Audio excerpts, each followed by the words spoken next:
Risking It All for Love, a Snow Valley small-town romance. Written by Kimberly Montpetit.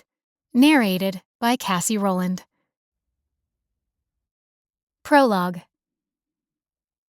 Pastor James Douglas glanced up from his computer screen in the church office and saw a girl kneeling in the snow near one of the headstones in the church graveyard. It was nice to see visitors paying their respects to loved ones who had passed on. At the moment, James let out a tired sigh, glaring at the stacks of research books strewn across the oak surface of his desk. 2 different translations of the Bible lay open, where he'd been using a red pencil to underline and mark various lines for this week's Sunday school class he was teaching. His uncle, Pastor John, was still preaching the weekly Sabbath morning congregational sermons, but James was itching to show his uncle what he could do. After all, Uncle John had hired his nephew after James's graduation from seminary to help ease himself slowly into retirement. Leaning back in his chair, James ran a hand through his hair and rubbed his eyes. Maybe he needed to take a break and grab a soda from the church kitchen. His stomach growled when he glanced at the clock on the wall and blinked in surprise. It was already long past 1 o'clock in the afternoon. No wonder he was starving.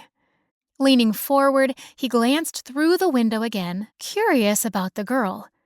Well, actually, young woman, now that he stopped to gaze at her for more than a few seconds. His throat caught at her attractive face poised in profile while she studied the stone marker of the grave she was visiting. It wasn't often he saw such a striking woman around the small town of Snow Valley, which was known more for mud-splattered cowboy boots, wind-blown hair, and chapped cheeks, all which definitely had their small-town charm. But this girl, she was almost otherworldly. But maybe that was just the sun's rays glinting off the sharp white snow. It suddenly occurred to him that she hadn't moved an inch in 5 solid minutes. Not even a quiver of movement, despite the deep, intense cold of early December. He waited one more moment. Surely she'd move an arm or a leg or twist her head. But she didn't. Still as a statue. James jumped up, slamming the back of his chair into the office wall behind him to press his hands against the frigid glass of the window, staring hard. His heart lodged into his throat, worry tugging at him. It was only 10 degrees out there. Piles of snow lay drifted about the bleak, leafless shrubs and cottonwood trees, turning to slush across the sidewalks and parking lot. Who came to visit the church cemetery after a snowstorm in the middle of December? Of course, during the holiday season, folks came to lay Christmas wreaths, but they never stayed longer than 3 minutes before hurrying back to their warm cars. A wave of awe washed over him. The young woman was truly beautiful, angelic. Blonde hair flying away from her face in clouds of gold when a silent breeze rushed through the bare trees overhead. Porcelain skin, a thin sculpted body. As a pastor, he wasn't supposed to notice that, he supposed. But to him, she was the picture of perfection. Yet, she also looked so tragically sad, so lost, so very fragile sitting there, her eyes glued to the headstone. Who was she mourning? His nose hit the window pane as he leaned even closer. The young woman didn't look well. He had a sudden irrational fear that she'd actually frozen into place. Should he call the police? Or an ambulance? 2 seconds later, he slammed through the door of his office, grabbing his coat and stuffing his hands into gloves. Then he was sprinting through the graveyard gates, hoping he wasn't too late to save her. Chapter 1. With a start, Jessica Mason spotted the unfamiliar man push through the church doors, then stride fast across the dead, snow-covered grass at Snow Valley's cemetery. He wore a black wool coat and leather gloves. Not a ski jacket, but a man's long overcoat. His head was uncovered, hair cut just below his ears, a thatch of dark brown tossed across his forehead. Her breath caught like a thorn in her throat, and her palms grew clammy despite the fact that she'd forgotten her own gloves, and the tips of her fingers were turning into icicles. Was it? No, it couldn't be. Dread dropped to the pit of Jessica's stomach. Because if the figure coming toward her was Michael, she was seeing things. Not seeing things, seeing dead people. Which would mean that the seance at Madame LeBlanc's parlor back in New Orleans was for real. Narrowing her eyes, Jessica burrowed her chin into her zipped-up coat so it didn't look like she was staring bug-eyed at the guy. Picking up his pace, the man grew closer and closer. Should she ignore him? Pretend not to see him? Or run for her parked car before he reached her? Perhaps the angle of his body was merely an optical illusion in the whiteness of the snowy scene, the skeletal trees, and the dreary gray sky? Jessica's heart went into overdrive, hammering painfully against her ribs.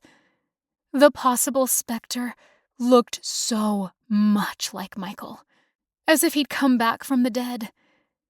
She swore she was having palpitations, maybe even a heart attack. It couldn't be him. That was crazy. If she was seeing the ghost of Michael, that meant she was truly losing her mind. Was she going crazy? Jessica's mother thought so.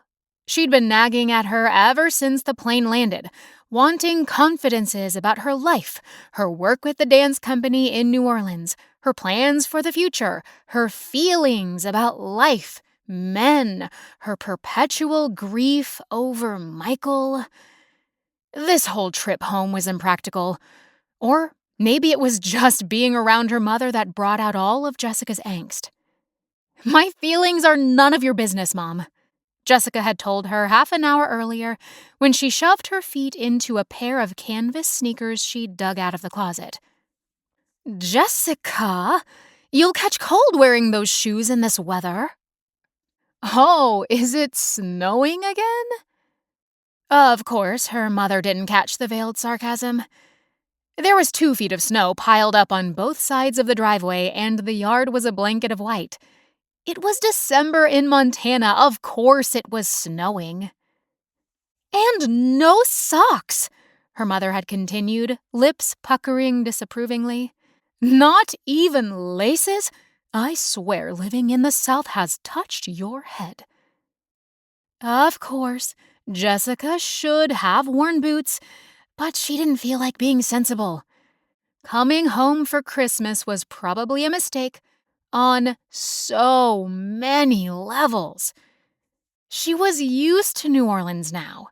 The mild weather, the crazy life-loving people, the dripping Spanish moss from the oak trees, crazy Bourbon Street with its Cajun, foot-stomping Zydeco music, topped off by the smells of mouth-watering seafood. Taking the dance scholarship in Louisiana had been Jessica's wisest decision yet. New Orleans, with its funky architecture and old Civil War history, was a great place to forget everything she wanted to run away from. Forget everything she couldn't stand thinking about any longer before she went completely bonkers mad. Prickles of cold ran up Jessica's neck. Was she going mad right now? Perhaps Madame LeBlanc was right about that part. Was she showing signs of grief-induced insanity? Instead of drowning herself in the tragedy of Michael's accident, Jessica had thrown herself into her passion for ballet 12 hours a day and exploring a new city 2,000 miles from home. 2,000 miles from this. The very headstone before her. Michael's grave. The man in the wool coat, Jessica would have laid a hand to swear an oath on the Bible in Pastor John's study that he was the ghost of Michael, walking straight toward her. Sucking in a breath, Jessica crouched lower behind the tall tombstone, hoping her white down jacket would blend in. Of course, her mother was right. Her feet were 2 blocks of ice now. But pain was good. Penance for that last night of Michael's life. She ran a fingertip along the words etched into the granite. Michael Lucas Grant, beloved son, grandson, and a friend to all who knew him. Born June 30th, died December 20th. Michael would stay 18 forever. Forever locked with memories of senior year and all the memories of the previous decade stored away in Jessica's mind and heart and soul. Jessica whimpered, and her stomach began to hurt. Could she ever get away from the hold Michael continued to have on her? The pair of them had been best friends since Mrs. Ross's 3rd grade class. Their desk was a long table where they could share colored pencils and paper and glue. Michael had bumped her arm and Jessica had bumped him back. He made fun of her when she pirouetted in the sand pit on the playground. But then she'd tied him for first place in every single schoolyard race and ended up earning his respect. They began to share homework and lunches by 5th grade, took swimming lessons, and gathered the neighborhood kids for Kick the Can, all of which eventually melted into hot, lazy summer days when Jessica and Michael were 16 and took a picnic to the river. The pair spent the day skipping stones, eating peanut butter sandwiches, talking about the church play, and who was going out with whom among their Snow Valley High School class. And then finally, sharing a first kiss. A kiss Jessica had secretly dreamed about for months, maybe years. You can't be sweet 16 and not get kissed, Michael had said nervously, one finger fiddling at the hole in the knee of his faded jeans. It's already too late. My birthday started this morning, Jessica had teased him. What time were you born? He'd asked, knowing full well it wasn't until 7 o'clock in the evening. No fair, she'd said, punching him lightly on the arm. He'd grinned at her. We have a couple hours left before you're official. Jessica remembered that her stomach rose with anticipation. She had been hoping Michael would at last attempt a kiss. Something sweet and romantic. With a boy she trusted. Her best friend. The pressure of Michael's lips against hers had been soft and sweet. He'd tasted like cotton candy or Sprite. Jessica had loved him since she was 8. Loved and fought as they grew up and went through arguments and then made up again. In fact, they had even played Romeo and Juliet in a summer school production. But no actual kissing had been allowed then. Only a peck on the cheek in front of the audience of parents and their church congregation. That particular memory brought a voice from the past echoing in Jessica's ears. Someone loud and obnoxious calling out from the audience during dress rehearsal. Probably some girl who'd wanted the lead role and the chance to kiss Michael Grant. You know, Mrs. Snow, the voice said from the darkness of the auditorium. Just because Michael and Jessica have been dating their whole lives doesn't mean they should get the lead roles. They have no chemistry together. It's like watching a brother and sister in love. The auditorium had gone stone silent. The words stung, and Jessica had tried to brush them off. But during every performance of Romeo and Juliet from then on, those words repeated in her brain. After that, Every stolen kiss in the car or on the darkened front porch after a movie felt stale and awkward. No fizzy Sprite bubbling up to her head or cotton candy taste anymore. Perhaps it was true that she and Michael were truly only friends. Best friends, loving each other, but not in love? During their senior year of high school, they began to make plans to attend Montana State University in Bozeman. After graduation, they'd get married. Wasn't marrying your best friend the best plan? The one most assured for happiness? But over the next year, Jessica came to realize that even though her heart lit up whenever Michael came into the room, and they spent most of their time together, it was not true romance. Just a hug or a peck on the lips, as if they'd already been married 50 years. Was that normal? Jessica had no idea. She'd never dated anyone but Michael, never kissed anyone but Michael. So, one day, they decided to do something really daring to see what all the fuss was about with intimacy. Maybe, Jessica wondered, she and Michael had been putting it off for so long they had stunted their hormones or something silly like that. But they were barely 18, and yes, stupid too.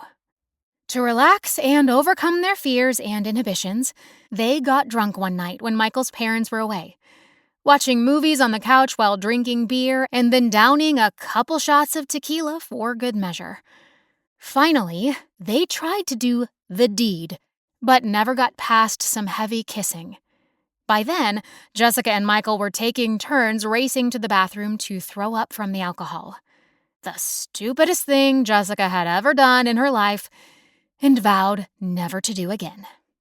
"Aw, heck," Michael had finally said, frustrated. "Let's get out of here." Even though Jessica was still queasy and wanted to go home, she went with him, to keep him safe since she feared he was still a little drunk. Michael was solemn and quiet on the ride, his mood growing darker. They drove all over town and tried to figure out what their relationship truly was, and what had gone wrong. They wanted to be with each other for the rest of their lives, and to raise a family together. "I'm 18, Michael had raged. "I shouldn't need sex counseling." Jessica had laughed, trying to lighten the mood, reaching for his hand in an effort to reassure him, but confused, too. In her mind, she could still see his fist slamming against the steering wheel as he underestimated the yellow light, slammed on the gas pedal, and went for it. Racing for the light was an impulse move every teenager had done many times before. But that night, neither of them saw the other car, coming fast, turning left. The impact spun Michael's truck into a light pole. Jessica knew she would never forget the sounds of crunching metal, the screams, and then the silence. Michael slumped over the dash, unconscious with a horrific head injury. That was the night Jessica's whole life seemed to end. The hours between midnight and dawn were a blur of sirens, ambulances, and weeping parents at the hospital. The moment Jessica's father told her Michael was gone would forever be imprinted on her heart and soul. She spent the rest of the summer before college healing from a lame broken wrist, her mother repeating too many times, "At least you'll still be able to dance." Finally, Jessica actually yelled, "It's all okay because I can still dance? Michael's dead! He never gets to live again, or go to college, or finish growing up, or get married, or anything. How can you be so callous, so cold-hearted?" Jessica had slammed out of the house and trudged to the church cemetery. She didn't know what else to do. She had to talk to Michael. And soon, She found herself at the graveyard every time she had a problem to talk it out with him.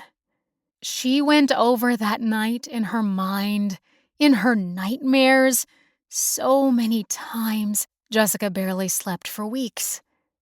We were so brainless that night, Michael. I wish I could stick a knife in my chest.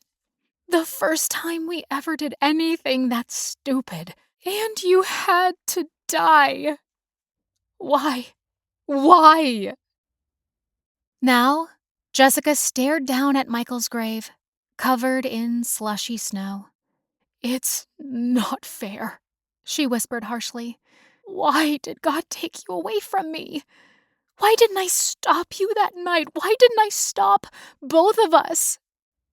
Her mother's platitudes rang in her head. Sometimes the good die young. Or, we don't know God's plan. She was right about that. Staying in Snow Valley was claustrophobic. Jessica's heart ached with a 100-pound weight every time she drove past Michael's parents' house, where his banged-up truck sat dark and solitary in the side yard. His father couldn't bear to part with any of his son's possessions, and Jessica couldn't stand to stay in Snow Valley any longer. The memories were too hard. Michael was tied to everything in her life. How could she ever move on? So she canceled her scholarship to Montana University, applied to a dance company in New Orleans, and moved 2,000 miles away to a place that was so different, Jessica hoped it would help erase Michael's face, haunting her dreams. After just a few months, New Orleans spiritualism called out to Jessica. She couldn't live with her guilt, and she was desperate to talk to Michael again. She missed visiting his grave, spilling out all her fears and troubles. What if, up in heaven, he also blamed her for that night? For allowing him to drive drunk? For not taking care of him in so many ways?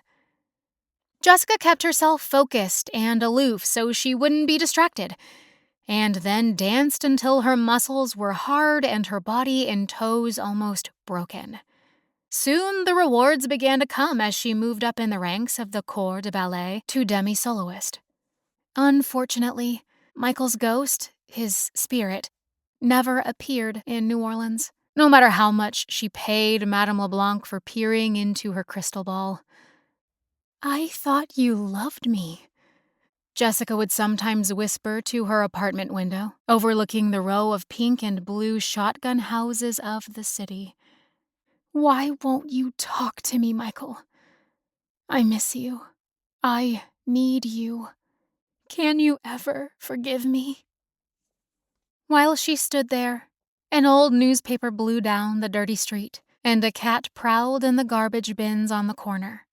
Jessica blinked back tears, alone and incredibly lonely. After 3 years, she was finally back home and sitting at Michael's feet. But his grave was dead and silent too, and the hollow feeling in her heart deeper than ever, including the guilt. Snow Valley did that to her. Her town was much too cheerful when she wanted to mourn. Did I truly love you? Jessica whispered into the icy Montana winter. The quiet was so deep, a chill crawled up her neck like cold fingers. Hey, a male voice called out. Jessica's chin jerked up and she put her hand on the headstone to steady herself. It was the man in the wool overcoat, walking faster and coming closer now. Too close. She could see his eyes staring quizzically, as if he was trying to figure out if he knew her. His brow furrowed when he ran his fingers through his thick brown hair, a worried expression on his face, fear in his eyes. When he began to run faster toward her, Jessica tried to blink away the memory of Michael. This man wasn't Michael. Of course it wasn't. She was being silly and stupid again. She had to accept that she'd never see Michael again. I'm sorry, the young man said, converging on her all at once and breathing hard. "Are you all right? I saw you through the window of the church, kneeling in the snow, and you don't have many clothes on. I mean, your coat looks awfully thin." He broke off, and a blush crept up his face. "We have a box of winter coats inside the church foyer. Donated coats, maybe some galoshes or boots too. I'll help you find your size." "What?" Jessica whispered, attempting to understand what he was trying to say. Her voice was hoarse from not speaking, and the emotion she'd been choking back for the last hour stole her voice. "Let me help you," he said, taking a step forward. "I didn't mean to intrude on your solitude. I just got worried when you didn't move for so long. Sun's setting, temps are dropping. Your lips are turning blue." Touching a finger to her mouth, Jessica glanced up at the sky. He was right, of course. She must look like an idiot kneeling in the snow. She gave a funny little laugh when her knees creaked as she rose to a standing position. "Gates are closing now, too." His gaze swept over Jessica, taking in the black striped leggings, the baggy button-down shirt under the dirty white jacket, the cream-colored knit hat and matching scarf thrown carelessly over her shoulder. Her sneakers were untied, laces dangling. Dangling just like she was dangling over an invisible precipice. "Come inside the church," he added. "I'll fix you a cup of hot tea or cocoa." I'm... He took another step forward, reaching out a hand to steady her, but his touch nearly sent Jessica over the edge. Hot tingles raced up her neck, while cold chills broke out in goosebumps along her arms. Who was this guy? Jessica wasn't sure she'd ever seen another man as good-looking as he was. He cocked his head, clearly puzzled by her inability to speak a coherent sentence. "Is there someone I can call? Do you have any local family or friends?" If she wasn't so dazed by this tall, handsome man whose warm, gentle voice made her legs so wobbly she was afraid she'd sink into a snowdrift, Jessica would probably have laughed. She was the daughter of Dr. Frank Mason, the local dentist, not a homeless stranger. But who was he? And where did he come from? He certainly couldn't be a resident of Snow Valley. She knew everybody here. And what was he doing in the church watching her through a window? Reaching a hand to her frost-encrusted hair, Jessica's eyes cut away to the cluster of trees on the far side of the church property. Her heart was thrumming, all the nerves in her body vibrating with the effect of this man's beautiful eyes on hers. "You don't look well, miss. I'm worried about you." A whimper sounded in Jessica's throat.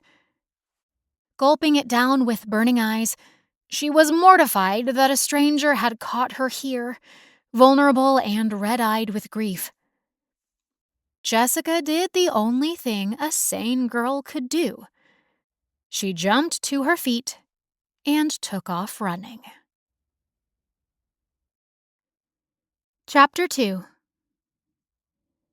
Jessica Mason may have been small-boned and slender, but she was a dancer, which meant she possessed muscles of steel. It also meant that she had a head start before the man gave a bewildered shout and took chase. But she wasn't a long-distance runner, and even dancing had its limits for stamina. And speed. Besides, his legs were a whole lot longer than hers. Despite the fact that he was wearing a long wool coat and dress shoes, he was fast closing in on her. Who wears dress shoes in the middle of the week anyway? In a snow-filled cemetery? She wondered all over again. Jessica picked up her pace. Clouds of white huffed with each ragged breath. Just as he was about to descend on her, Jessica whirled around and stuck her finger out like a reprimanding schoolteacher. "What are you, a stalker?" she shouted, waving her hands around. Some kind of crazy in your slacks and polished wingtips? He was so calm, it was infuriating. A tiny wrinkle of a frown formed between his eyes. As in, blue eyes. Really blue, not pale or weak, but a deep blue like the clearest ocean. Sparkling like cut glass, which made Jessica realize just how close he was. And how she wanted to smooth away the cute little wrinkle between those deep ocean eyes. It must be the spirits of the graveyard making her crazy.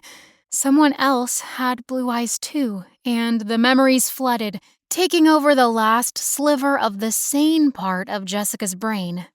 This guy in his perfect shoes meant for a Sunday sermon or a business meeting at the Sears Tower in Chicago, not Snow Valley, Montana, gave her a small, appeasing smile, like he had to calm a rabid dog.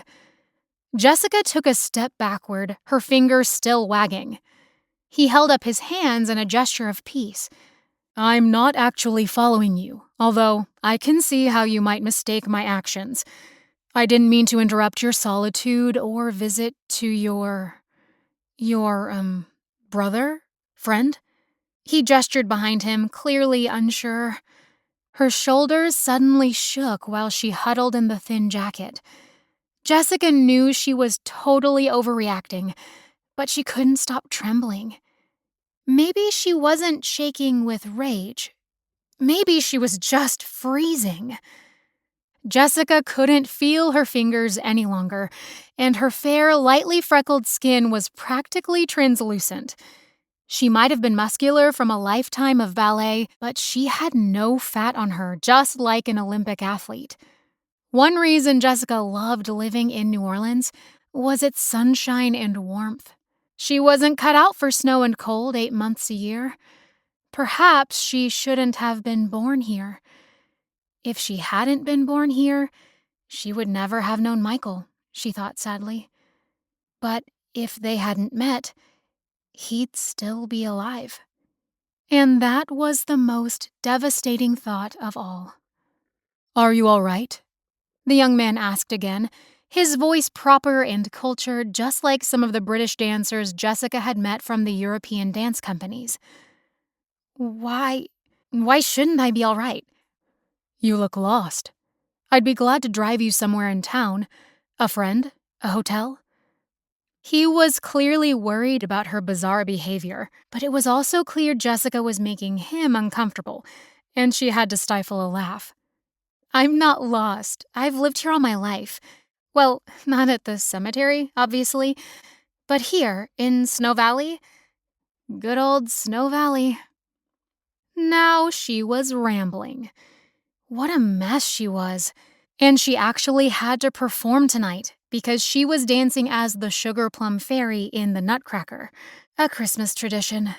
The small-town ballet studio put the ballet on every year and had begged her to come home to dance in the town recital. Jessica had put them off for years until guilt finally won out. She shoved her icy hands deeper into her pockets and glanced around for her vehicle, embarrassed. It appears that I have lost my car. It's easy to get turned around. I'm headed back to the church, but if you follow that snow-covered sidewalk just beyond the big oak there, it'll take you directly to the parking area. I think your car is the only one left in the lot. Thank you, Jessica said primly, glancing at the dark sky. How did it get so late? Would you like me to walk you back? Oh, no. Snow Valley is probably the safest town in the country. I know everybody. Except you, her mind whispered. His crystal-like blue eyes looked straight into Jessica's, and chills ran down her neck. Once again, she wondered what kind of guy wore this sort of wardrobe in December in Snow Valley. All other Snow Valley males dressed in parkas, ski caps pulled over bed hair, and hiking boots when they didn't have their barn-mucking boots on. You're lucky, he said. I've only met a few folks so far from church. I'm new to town as of a month ago. That explained a lot, but Jessica took another step backward. The church property was completely deserted now. Should she make a break for her car? "I'm James Douglas," he said, and then paused while Jessica wondered if a stalker would give his true name. "Who are you, mystery girl?" She continued to retreat, hoping she didn't slip on the icy sidewalk. Just call me the Sugar Plum Fairy." And then Jessica fled once more, racing to the parking lot while her face burned. When she shoved the key into the ignition of her mother's car, she shoved James Douglas out of her mind. She had to get ready for tonight, and she had to focus. Costume, stage makeup, and a good warm-up, which would take time with how bitterly cold she was. No dinner until afterward, even if her stomach was growling. Flicking on the headlights, Jessica roared out of the empty parking lot. Her last thought before turning onto Main Street was to wonder why James Douglas was at the church in the first place on a Saturday night. Pastor John wouldn't be there. He'd be at his home office preparing his sermon for tomorrow morning. Should she call the police on this guy? Impersonation of a businessman from New York? Trespasser? "You're losing it, Jessica," she said with gritted teeth. Crackers and hot herbal tea were in order. She didn't need to pass out on stage tonight for lack of nourishment to her silly brain cells. When she got back to New Orleans after the holidays were over, Jessica needed to schedule another visit with Madame LeBlanc.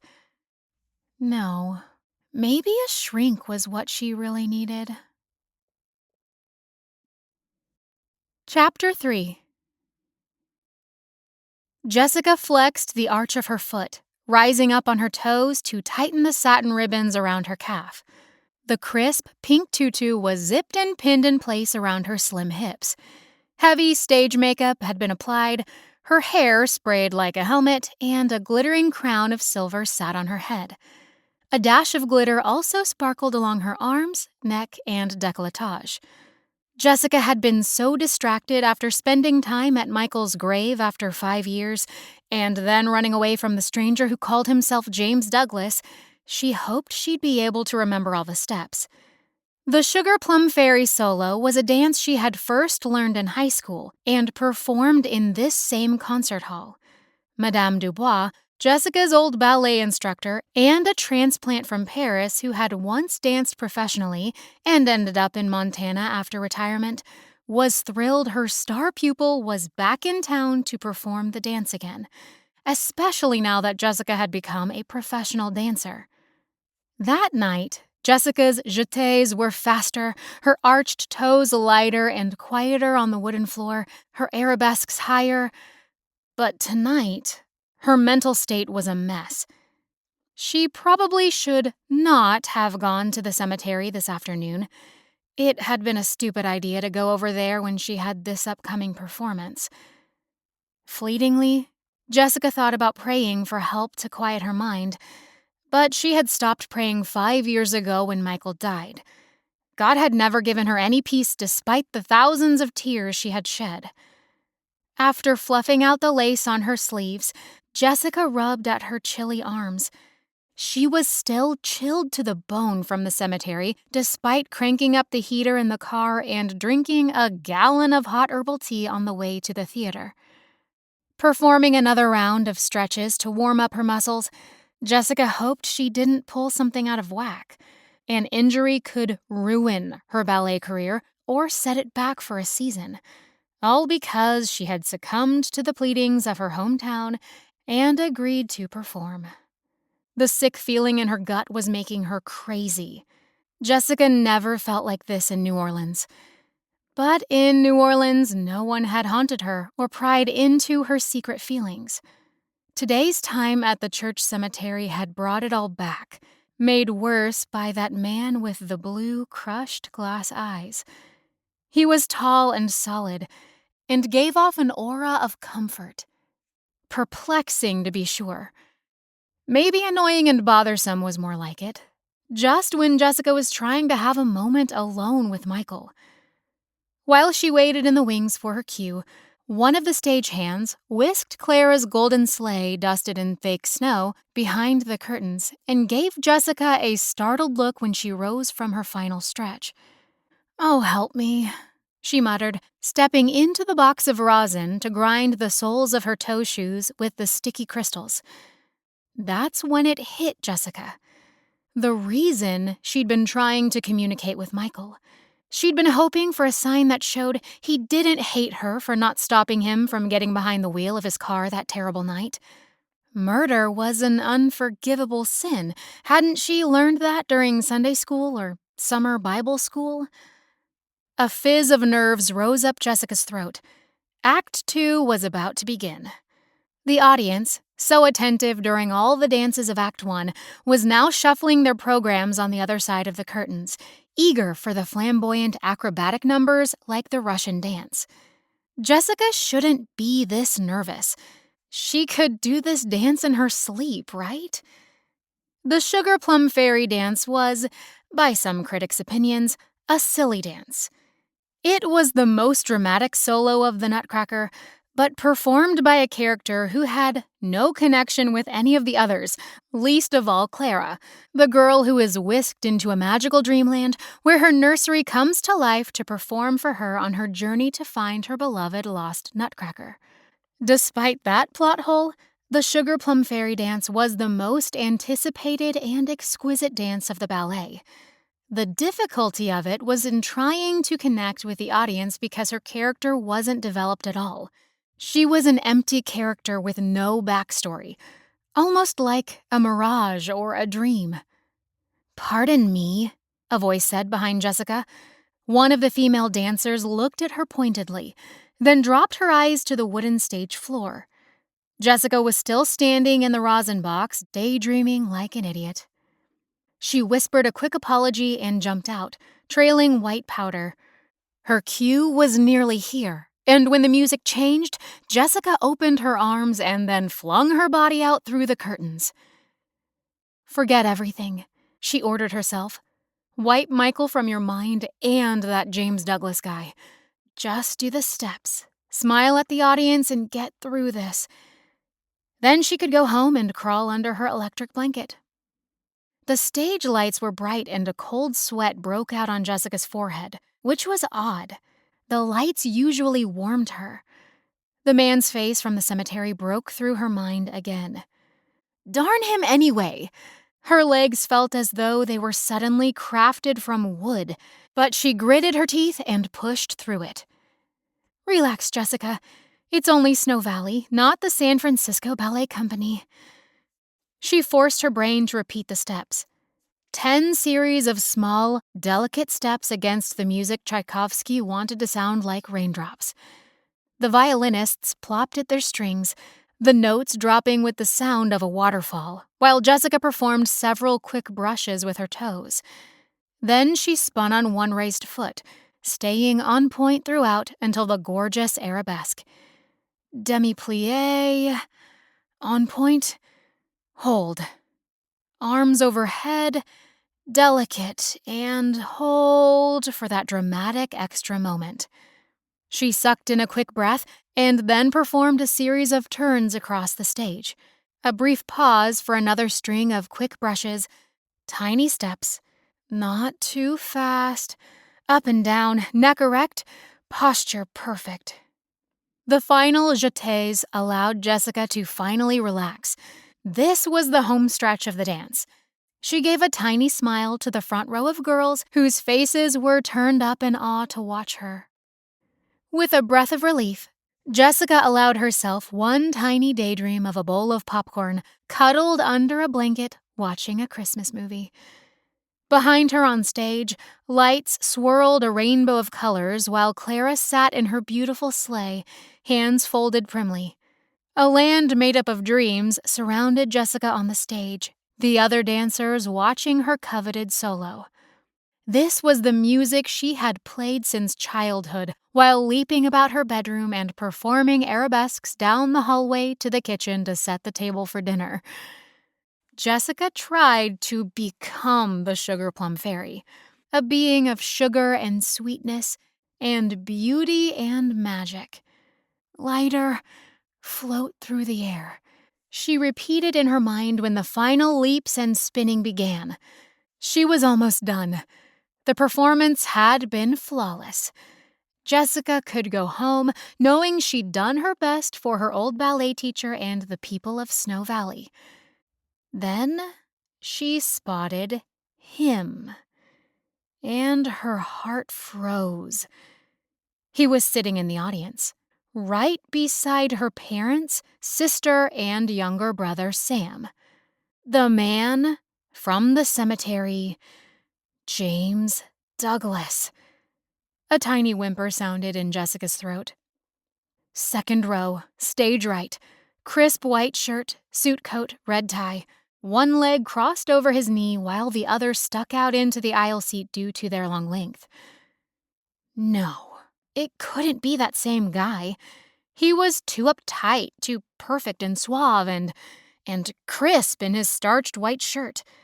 He wasn't the type to come to a ballet, was he? In Snow Valley, of all places? Maybe it was just someone who looked like him. But this dude was staring at Jessica. Intensely staring. She stared back, shocked, wondering if she was seeing things, but the stage lights were too bright, blinding her. When she blinked to get her bearings again, all Jessica could see were 4 bright lights against the back of her eyelids. It was the finale of difficult grand battements, and Jessica tried to stay focused and in character. Instead, her ankles wobbled during the last grand battement. "No!"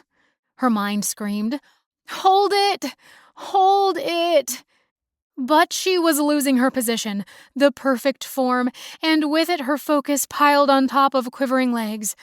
The sugar plum fairy crown began a slow slide off her head. Her left leg that was supposed to bow in the concluding move of the dance stiffened from the raw coldness she'd suffered all day.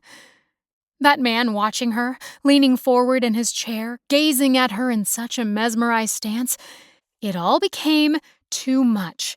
In one grand movement, Jessica's legs buckled and she crashed to the stage, falling into an ungraceful heap, her ankle burning. Gasps from the audience filled the hall. She was so stunned she couldn't move, horrified that she'd actually fallen during a dance she knew by heart and had performed flawlessly for years. Instead, she had turned into one of the marionettes who stood frozen at stage left, staring at Jessica in horror. Jessica fought the torrent of humiliating tears. She was the Snow Valley professional dancer, and she'd fallen to the floor at an amateur, small-town performance, no less. How would she ever live this down? Her reputation was ruined, perhaps her entire career. There was no doubt in Jessica's mind that when her New Orleans dance company heard about this, they'd give her termination papers. Lifting her head under the bright spotlights, Jessica rose as quickly as she could despite the twisted ankle, to an auditorium of absolute silence. There was supposed to be thunderous applause, not this horror of quiet. She wanted to get on the next bus out of town and never return to Snow Valley again in her entire miserable life. The idea of coming home had been a colossal mistake from the moment she'd finally broke under the 5 years of pressure from her mother. "Okay already, Mom. I'll come home for Christmas." Summoning the tiny scrap of dignity she had left, Jessica hobbled off the stage, certain she'd never dance again in her entire life. Chapter 4. Within moments, a crowd surrounded Jessica. The stage hands gaped from behind the curtains, and the little 7-year-old dancers wearing their soft pink ballet slippers blinked in wonder at Jessica. The prima ballerina plopped behind the black curtain, rubbing her ankle, while her glittering crown went askew. Except she wasn't a prima ballerina. Not by a long shot.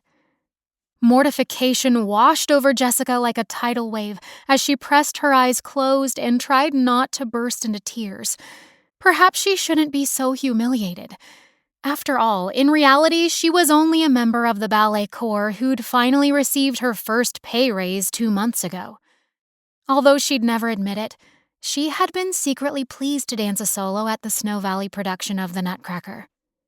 There was a wave of movement close by, and strong male hands suddenly wrapped around Jessica's ankle, gently pressing against her muscles and tendons to inspect the injury. Opening her eyes, Jessica stared into a sea of blue ones. The guy from the cemetery was kneeling right next to her. He must have instantly vaulted himself over the edge of the stage. "What are you doing here?" she snapped. "You're not allowed backstage." "Security!" Jessica called out, forgetting that the most security Snow Valley had was the janitor who was probably catching a nap before he had to clean up after the show. Even though the other dancers and stagehands had created a huge circle around Jessica, they suddenly stepped back, as though the man in the long wool coat possessed magical powers of healing. "I'm a doctor," he said with a simple shrug of his shoulders. "Well, I should amend that. I almost became a doctor, but I quit before my 3rd year of medical school. Now I'm a—" Jessica lifted a hand, struggling to maintain her dignity. "Spare me the resume, but just for your information, my falling is all your fault." He raised his eyebrows. "My fault?" he echoed. You distracted me." Oh my gosh, would she just shut up? All dancers had a cardinal rule. Don't get distracted by the audience. And Jessica was acting like an amateur. "Just go away, please," she finally whispered. "I'll be fine. I am fine. See, no swelling. Probably just a bruise. I'll go home, ice it, and—" "I'd recommend an x-ray just to be on the safe side. After all, you are a dancer. You shouldn't take risks with your health." "Let me decide how hurt I am and what risks I'll take, thank you very much. Mr. Jessica's cheeks burned. Her fall had knocked his name straight out of her brain. Why couldn't floors actually open and let a person quietly disappear from the world? His mouth lifted in a soft smile, his perfect white teeth even more perfect under the stage lights. "No, mister. Just James. James Douglas." He glanced at Jessica's lopsided crown. "Are you sure you didn't hit your head when you fell?" She growled under her breath. "I'm positive." Then Jessica waved her hands around the stage. Go, everyone. I'm about to walk off the stage and prepare for the final dance."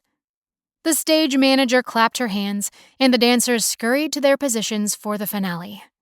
Jessica was grateful that the curtains had been yanked down after her tumble to the stage.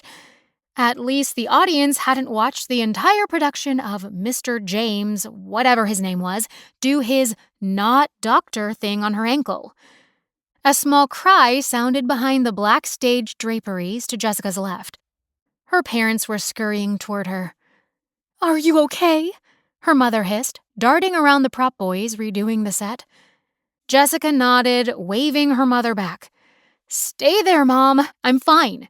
Just go back to your seats." Her father gave a sheepish look and held up a red sucker, one of the many Jessica had seen over the years when she'd gone to his office to hang out in between dance lessons, since the studio was within walking distance of Dr. Mason's dentist office. When the kids were finished with their exams, they'd receive a sugar-free sucker. Cherry flavor was, of course, Jessica's favorite. "My father's probably more of a doctor than you are," Jessica said in a quiet voice, casting a pointed glance toward Mr. Stranger Dude, who was still kneeling next to her like he'd become her new best friend. "Dr. Frank Mason, Snow Valley General Practitioner of Dentistry.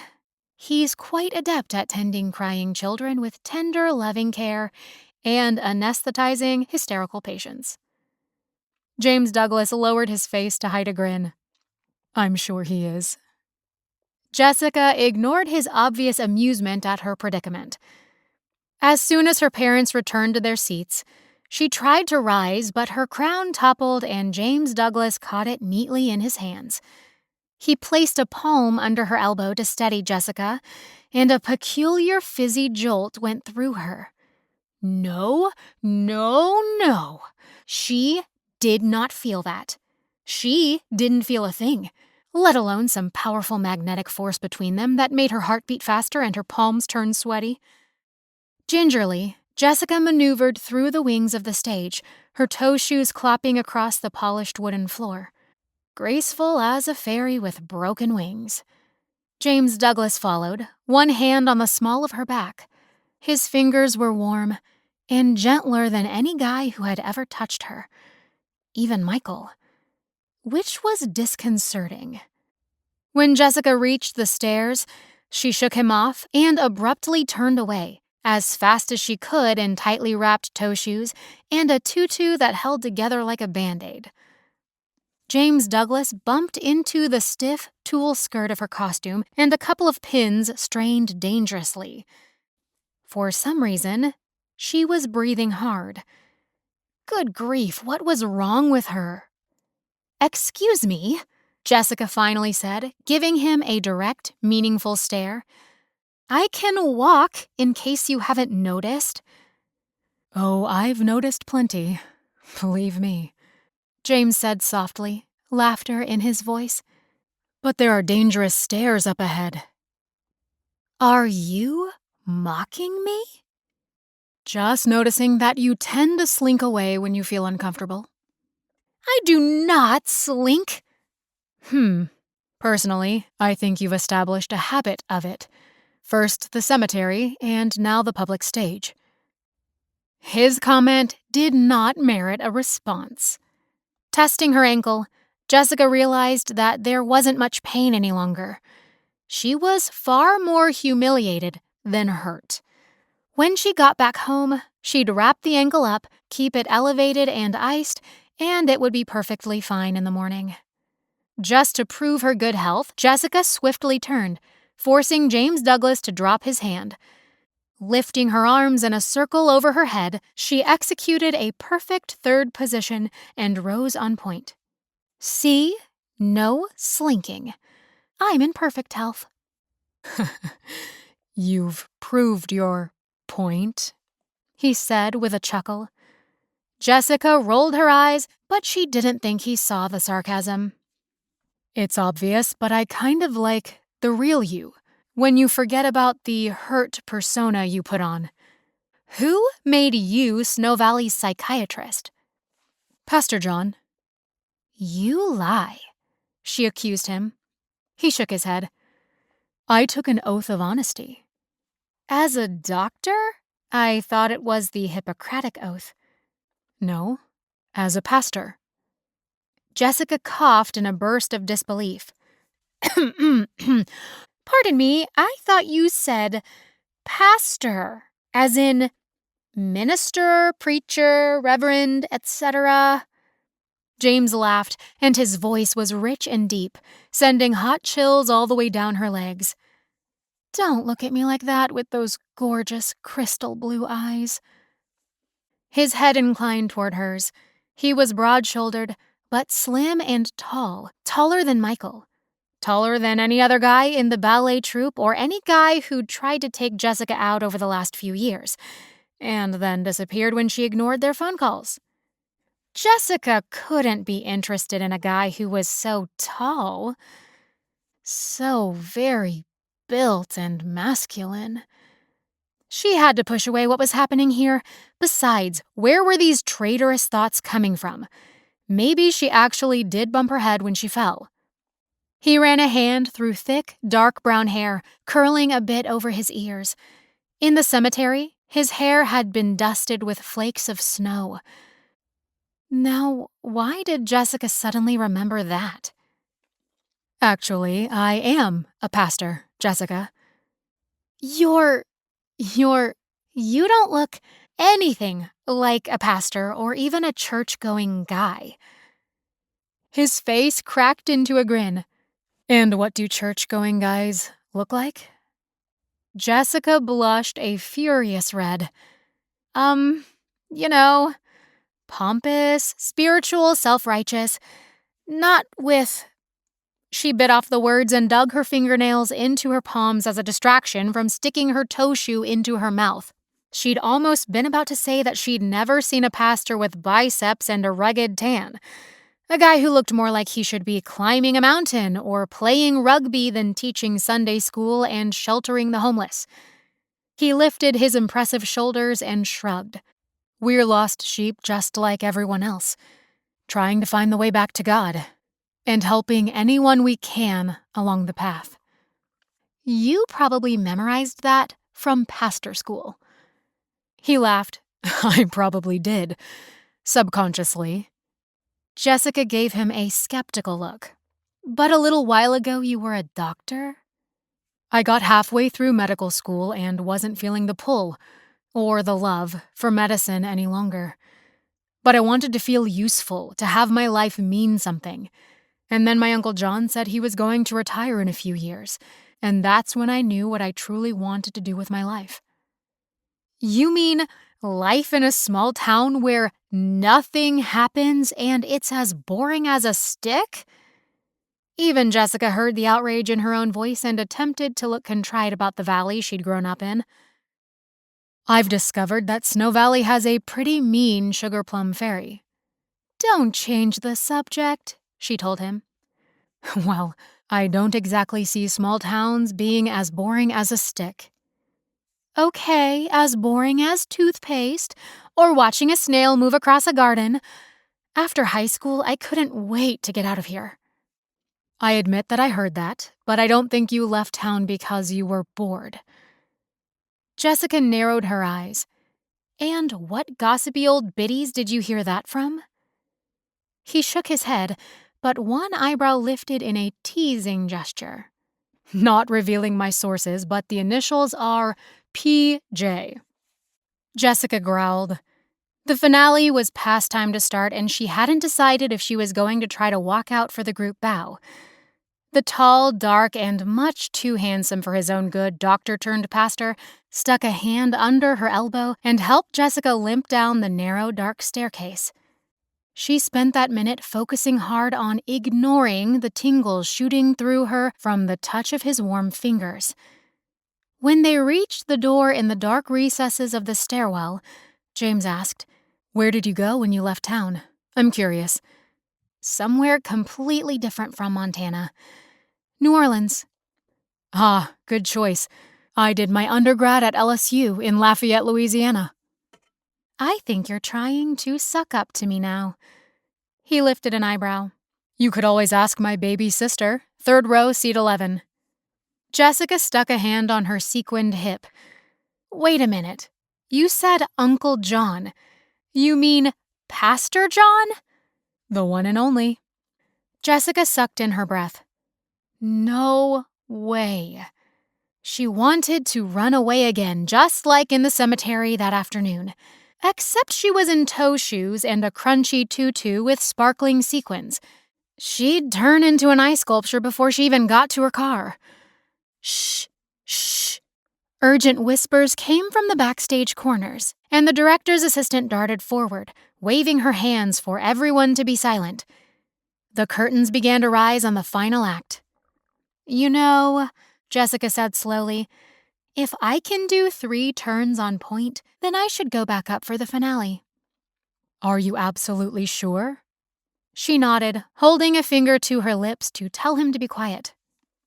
Before Jessica knew it, Pastor John's nephew had found her a chair and, using hand signals, forced her to sit in it while they watched the final scene of Clara in her sleigh and the other dancers.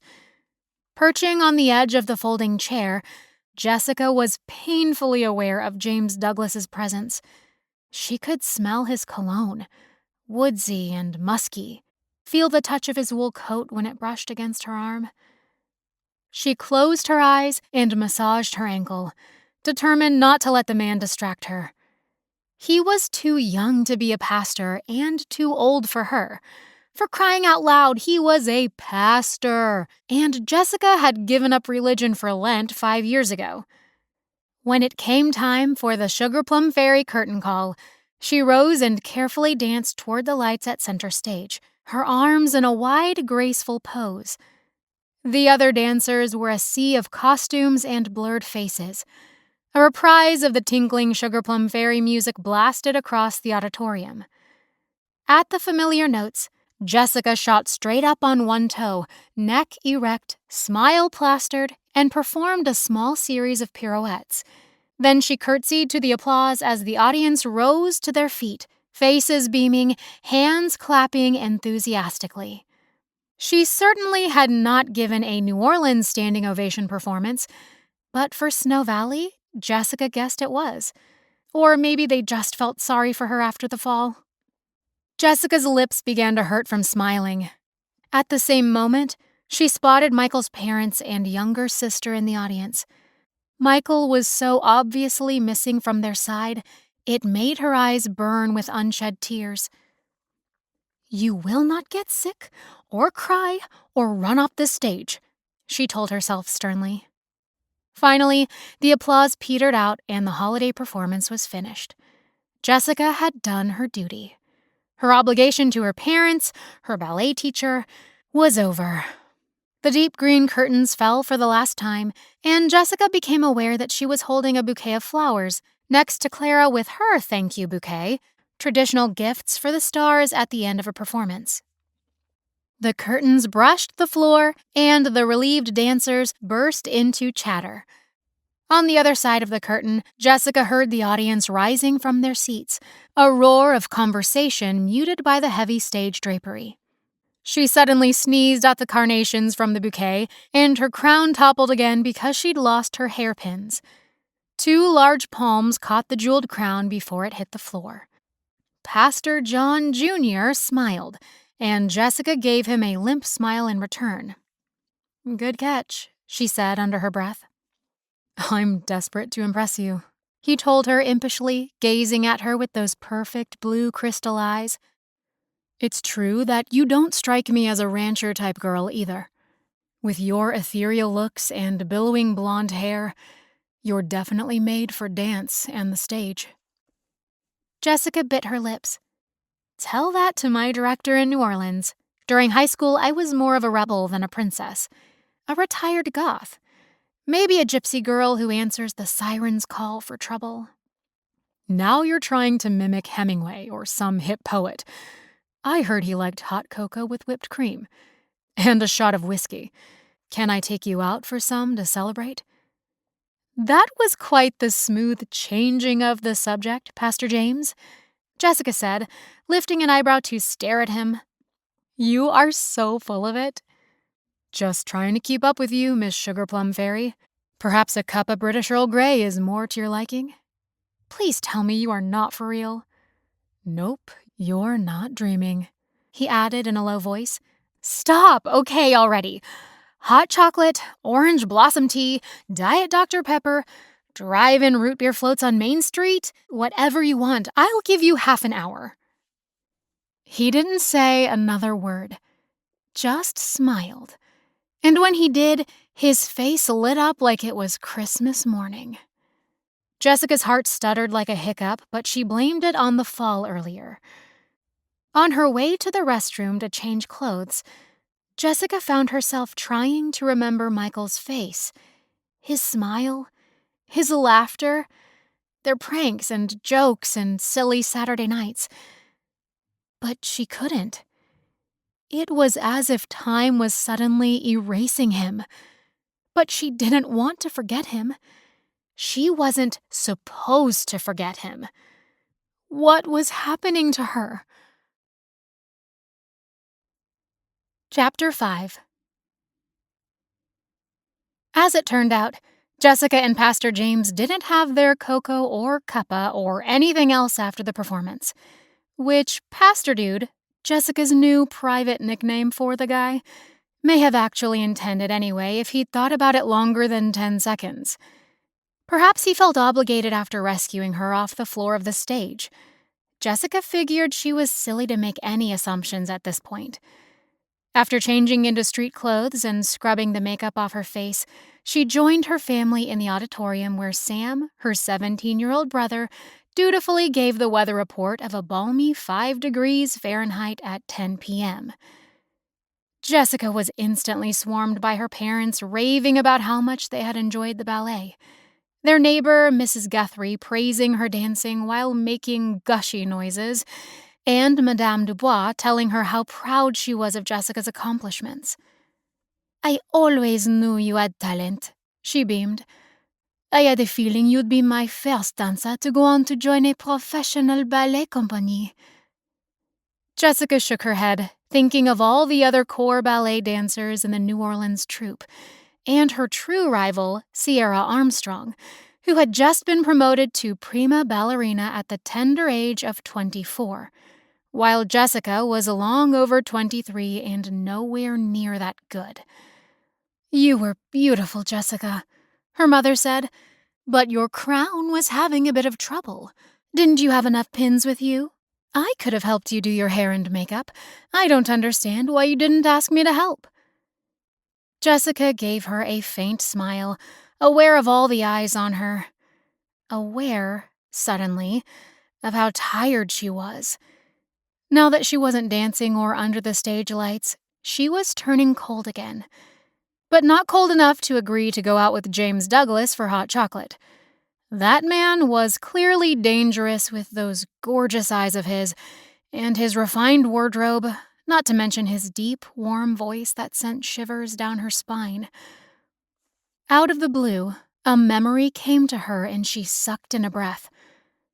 The memory of Michael's cold hands when he lay in his coffin during the viewing when Jessica had held them between hers and said goodbye.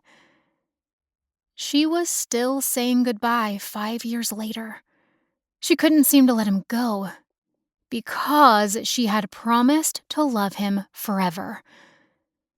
Her dad leaned in to drop a kiss on the top of Jessica's still sticky with hairspray bun. "I thought you were spectacular, sweetheart." She tried not to blush in front of James Douglas's watchful gaze. "Oh, Dad, you always say that." "Because it's always true." Jessica widened her eyes. A wobbly crown and a weak ankle make for an embarrassing performance. "Au contraire," he objected, launching into the tiny bit of French he liked to brag that he knew, which amounted, in reality, to about 10 words. "Dr. Mason," her mother chided, "please no French attempts tonight." Her husband shrugged at the admonition, but he ignored her, giving Jessica a one-armed squeeze. "Going to New Orleans has been a good experience," he whispered in his daughter's ear. "Your dancing has made leaps and bounds. You're truly a professional. I am proud of you. Not many dancers get that far. To support yourself in the arts is a huge achievement." "Thanks, Dad." "Not bad," Sam told her, punching Jessica's arm and then scoping out the theater foyer. "Where's the refreshments?" he asked. "Ballet performances do not provide refreshments," Mrs. Mason said. "Those are almost exclusively for church functions and baby showers." "Bummer. Can we get something to eat on the way home?"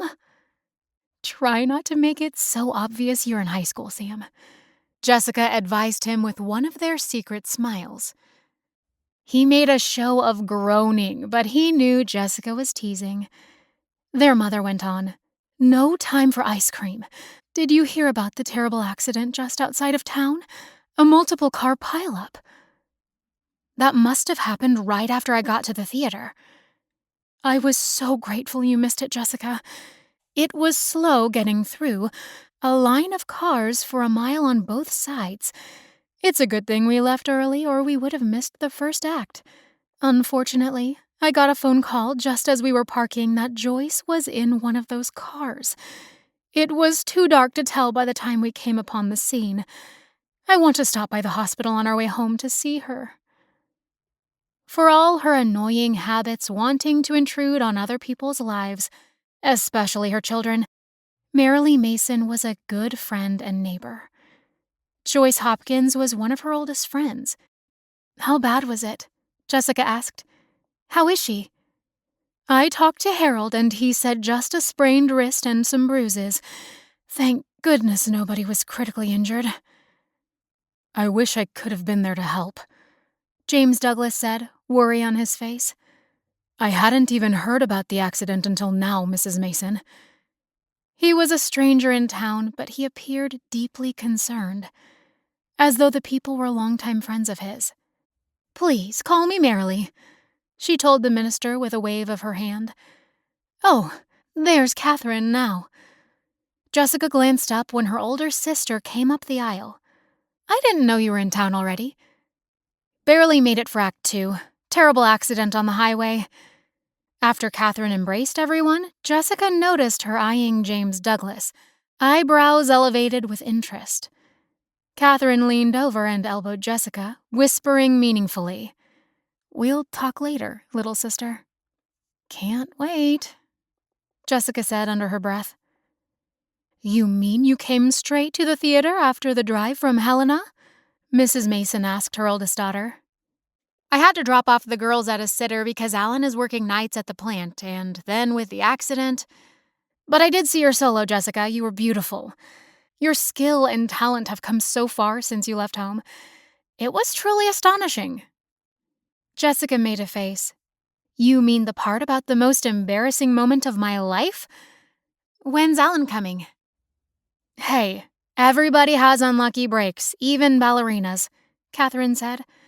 Was the floor wet or something? Jessica just shrugged and muttered something incoherent. Okay, I won't embarrass my little sister further, Catherine said. Alan's coming on Monday.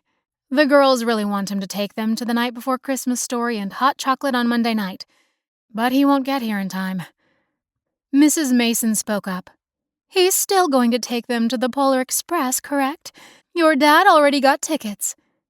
Of course, Catherine said, but that's not until Wednesday. Don't forget the tickets at the office, Joe, Mrs. Mason said, turning to her husband. They're in my desk drawer at home already, Merrily. Dad rubbed his hands together. Let's go get dinner. Best part of a dance recital night. Catherine stared at him aghast. This wasn't a recital, Dad.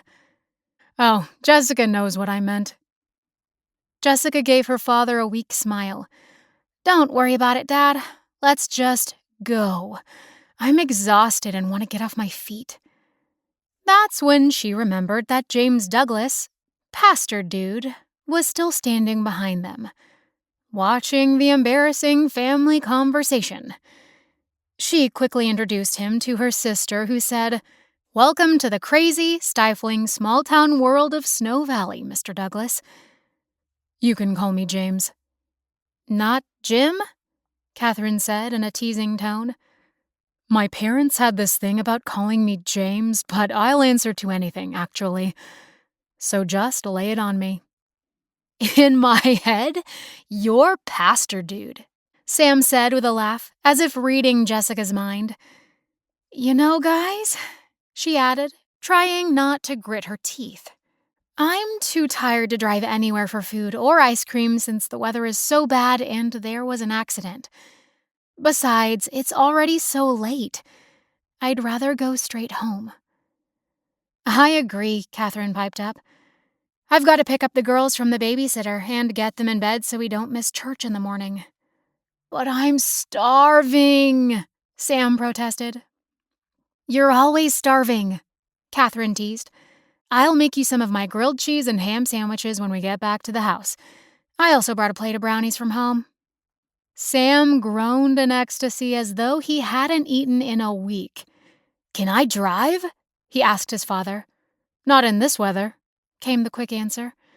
Oh, man, how will I ever learn how to drive with snow tires if you don't let me practice? The theater was emptying by now, lights going off. Saturday evening performances were always followed by a scatter and run. Even the foyer only had a few people left standing in small groups, and then waving goodbye, calling, Merry Christmas, as they exited the glass doors. On the far end, a janitor began to sweep up. Jessica heard a small cough and glanced up to see James Douglas. not looking one bit uncomfortable at the Mason family dynamics. "Aren't we just a typical family?" she asked with a shrug of her shoulders. "Like every family I've ever known," he said. "But I'm getting the hint that I should take my leave and hope for a rain check in the near future. Besides, you need to put your foot up." A wave of disappointment and relief swept over Jessica at the idea of hot cocoa disappearing. It was a puzzling reaction, actually. She would have thought relief would be her dominating emotion, and spending the next 2 weeks of her Christmas vacation avoiding the guy. At the same time, there was a part of Jessica that wanted to bait him on the merits of dance and religion and hot cocoa. "My foot will be fine," she said airily. "So, okay, see you around." "Church tomorrow morning?" His dark hair fell forward as he tipped his head toward hers. For a moment, Jessica couldn't breathe at the closeness of him. The sheer power of his magnetic personality and gorgeous looks filled her with the strangest feelings. "Don't hold your breath, Pastor. I might forget to set my alarm and play hooky." His mouth quirked up into a grin. "But I take the official final exam in January, and I need to practice my pastor skills, especially on apostate parishioners." Jessica pressed her lips together to keep from smiling, even as she tried not to flirt with him. "Like I said, Pastor James, you'd better not hold your breath hoping I'll become pious and obedient. You'll end up passing out." He laughed, and his chuckle was rich and deep. "You're not a sugar plum fairy, you know that. Check your forehead for a temperature and potential lightheadedness," Jessica warned. Then she waved a hand through the air in an Obi-Wan Kenobi mind-bending move. It was all a fantasy. "Touché, Miss Mason. Touché." Chapter 6. Since Jessica had driven early to the theater for warm-up, makeup, and costume dressing, she drove herself home, looking forward to some solitude and a chance to gather her thoughts about the events of the evening. Her mother fretted, of course. "I should have driven you instead of helping Marianne Cook set up for the quilting booth at the Christmas craft show." "There was no way to know I was going to fall, but I'm okay. I can walk just fine." It was difficult not to become testy with her family, especially Jessica's mother. She had lived away for too long, been too independent. "Are you sure your ankle is okay to drive?" James Douglas had asked when the Mason family walked out together, theater lights extinguishing behind them. "It's your right foot." "I'm fine," Jessica repeated, biting her tongue at her own snappish tone. Instantly, she apologized. "I'm sorry, there's no reason for me to be irritated." He gave her an understanding smile. "Families. Enough said." "You too?" A shaft of moonlight glinted on his white teeth. "That's a story for another day. Drive safely, Jessica. I'm pleased to officially meet you." "I know I wasn't particularly friendly at the cemetery today. I'm sure I was acting insane, too. I was just visiting." Jessica stopped speaking, not wanting to share Michael with him. "No need to apologize. I came up to you because you looked like you'd frozen to the ground. I wasn't sure who you were at first, but it's understandable. You and Michael Grant were close." A strange roar filled Jessica's ears, hearing Michael's name on James Douglas's lips. She spun toward him. "How did you know?" He gave a small shrug. "I looked at the headstone after you left." She didn't answer, hoping he would drop the subject. "I often walk through that section of the graveyard from Main Street to the church. It's a beautiful path along there with the cottonwoods and pine trees." She nodded, annoyed that he would assume to know the relationship she and Michael had. "You don't know anything about him, Mr. Douglas. Please don't presume to." I never meant anything hurtful, please know that. Jessica's nose was frozen from the cold, and she walked more briskly, trying not to slip on the ice patches around the school auditorium parking lot. Once she reached her car, she jabbed the key into the lock and swung the door wide. James Douglas caught the door and held it open while Jessica climbed in. "Good night," she said, reaching for the handle as she spotted her family's minivan pull out of the empty parking lot behind her. When she glanced up again, James's eyes were dark under the streetlight. There was a long pause. "I'm afraid I keep sticking my foot in my mouth around you," he said. "I hope you give me another chance." Jessica shrugged. "Just trying to avoid religious platitudes." "Why would I say something like that?" "Believe me, I've heard enough to last a lifetime after Michael died." His name stuck in her throat. Painfully. She swallowed hard, biting at her lips. "I'm not going to say any trite cliches. I'd rather cut my tongue out." Jessica began to laugh, but it quickly died in her throat when her neck prickled at the way he was watching her. The look in his eyes was so unexplainably tender. Did he practice that at pastor school too? "Jessica, I'm serious when I say that I would love to get to know you. Your dancing was really beautiful." She laughed out loud. "I certainly know how to do spectacular falls on stage. If my director had seen me tonight, he'd give me a pink slip." "I disagree," he added. "You have no idea what you're saying." "Good night," Jessica said again. "Travel safe, Miss Mason." "Don't call me Miss Mason either." "All right. Jessica." She shook her head, wanting to bite his head off. Jessica almost told him not to call her that either, but then stopped. She wasn't trying to be obnoxious, at least not on purpose. Jessica gave herself a list of excuses. She was tired. She was embarrassed. She was still grieving. She regretted ever coming home. But she was also, suddenly, wanting to bury her face into James Douglas's warm wool coat and sob her eyes out. But why? Why would she do something like that? It must be his whole pastor demeanor. A childish reaction to the running away episode at the cemetery when she thought he'd been a stalker. Jessica hardly knew this man, but already she was completely overwhelmed by him.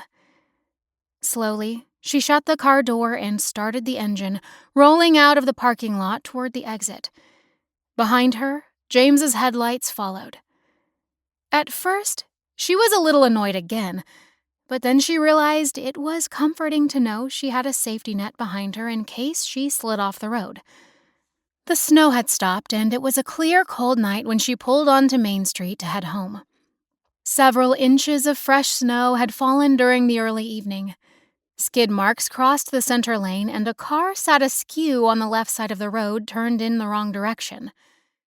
Pieces of metal and broken glass glittered in her headlights. Jessica shivered, knowing she had just missed this on her way to the theater. Chills ran along her neck and along her arms. Deja vu of hers and Michael's accident 5 years ago flashed across her eyes. In a few days, it would be the anniversary of his death. Stabs of hot grief pierced her ribs. The memories caused her vehicle to swerve just a little bit. A quick glance behind Jessica at the sight of James Douglas's car made her face burn with self-consciousness.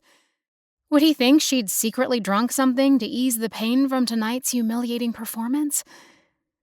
Except James Douglas didn't realize that she would never touch alcohol again in her life. For a moment, Jessica was tempted to turn out of town toward the highway and head straight back to New Orleans on Interstate 25. But she couldn't do that to her parents or her younger brother. Sam had changed a lot the past few years, and she had missed it. Missed him a lot, despite their FaceTime calls and the one trip he'd made to visit. She and Sam had always been close, and leaving him behind was the worst part of running away from home. Was her baby brother angry with her? He had every right to be, Jessica realized. She'd been selfish, only thinking about her own needs and wants. Her actions had to make him and her parents think she'd disowned them. Which wasn't true, exactly, but the result was the same. With a sigh, Jessica turned up the heater and ran it full blast to get warm. Even her bones ached with the cold. Visiting Michael's grave had created a peculiar aura of having aged 10 years. When she hit the 25-mile-per-hour sign on Main Street, she eased up on her speed a bit. Up ahead, the tree-lined streets were decorated with thousands of lights. Even the church's evergreens had been lit by brilliant, blinking white and gold lights. It was certainly beginning to look a lot like Christmas. When she passed the church property, Jessica laughed. Pastor John always had creative signs on the church billboard, a marquee placed on the manicured grass along the sidewalk, although the usual green lawn had become a silvery white of snow. "Whoever is praying for snow, please stop." That was a sentiment Jessica could say amen to. Her eyes flicked to the rearview mirror again, noting that James Douglas did not turn into the churchyard. Jessica had assumed he was living with his uncle, Pastor John. Maybe she'd assumed wrong. A strange thought came into her mind, almost like a voice speaking inside her head. Maybe she was assuming wrong about a lot of things. Chapter 7. When the light of dawn peeked through the curtains the next morning, Jessica rolled over, slipped her eye mask on, and inserted a pair of earplugs so she wouldn't hear her mother knocking at the bedroom door. There was no way she was going to church and taking the chance of running into James Douglas. His eyes were much too discerning, as if he knew what she was thinking. Jessica burrowed under the blankets, laughing at herself for being so silly. But it was actually sort of true. A hot prickling ran along her skin when she remembered the touch of his gentle hands on her ankle, and then the whooshing feeling rising up her stomach when James slid his fingers partway up the calf of her leg. He was just being doctorish, of course. Or was there something more? Jessica guessed his years at med school could come in handy for first aid if the occasion arose during a sermon. Someone sneaking crackers in the middle of church and needing the Heimlich maneuvers so they wouldn't choke and keel over in the pew. Imagining the scene in her mind, Jessica laughed quietly into her pillow. But she hadn't had this sort of magnetic pull toward any male since she was 16 and Michael kissed her for the first time on her birthday. A burning in her eyes made Jessica nostalgic all over again. Finally, she sat up amidst her quilts, ripped off the eye mask, and stared out the window at a pale blue sky. The storm from yesterday had disappeared, but it was probably only 5 degrees out there, if they were lucky. Swinging her legs over, Jessica tested out her ankle and rolled the ball of her foot a few times and then stood up to make a run for the bathroom. The tiled floor was icy. Good grief! I forgot I need socks and slippers here in the winter.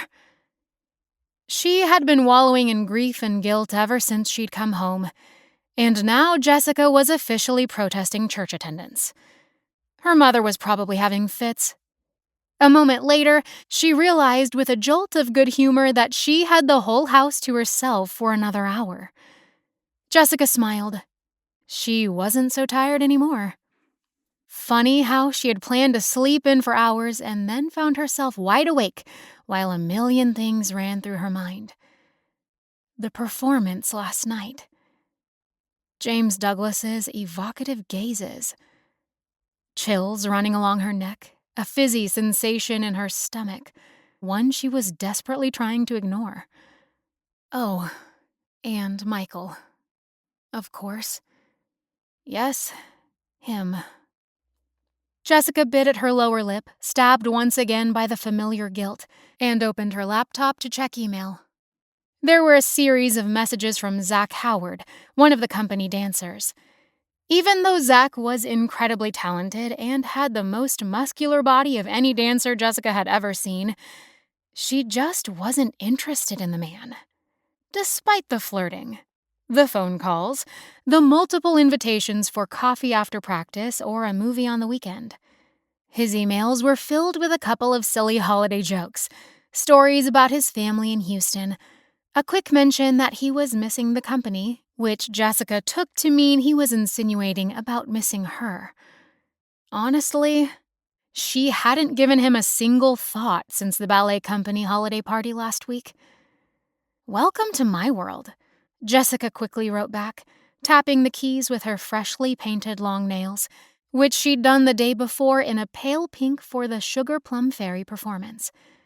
Family drama, pestering moms, bossy older sisters, although fairly cool younger brother.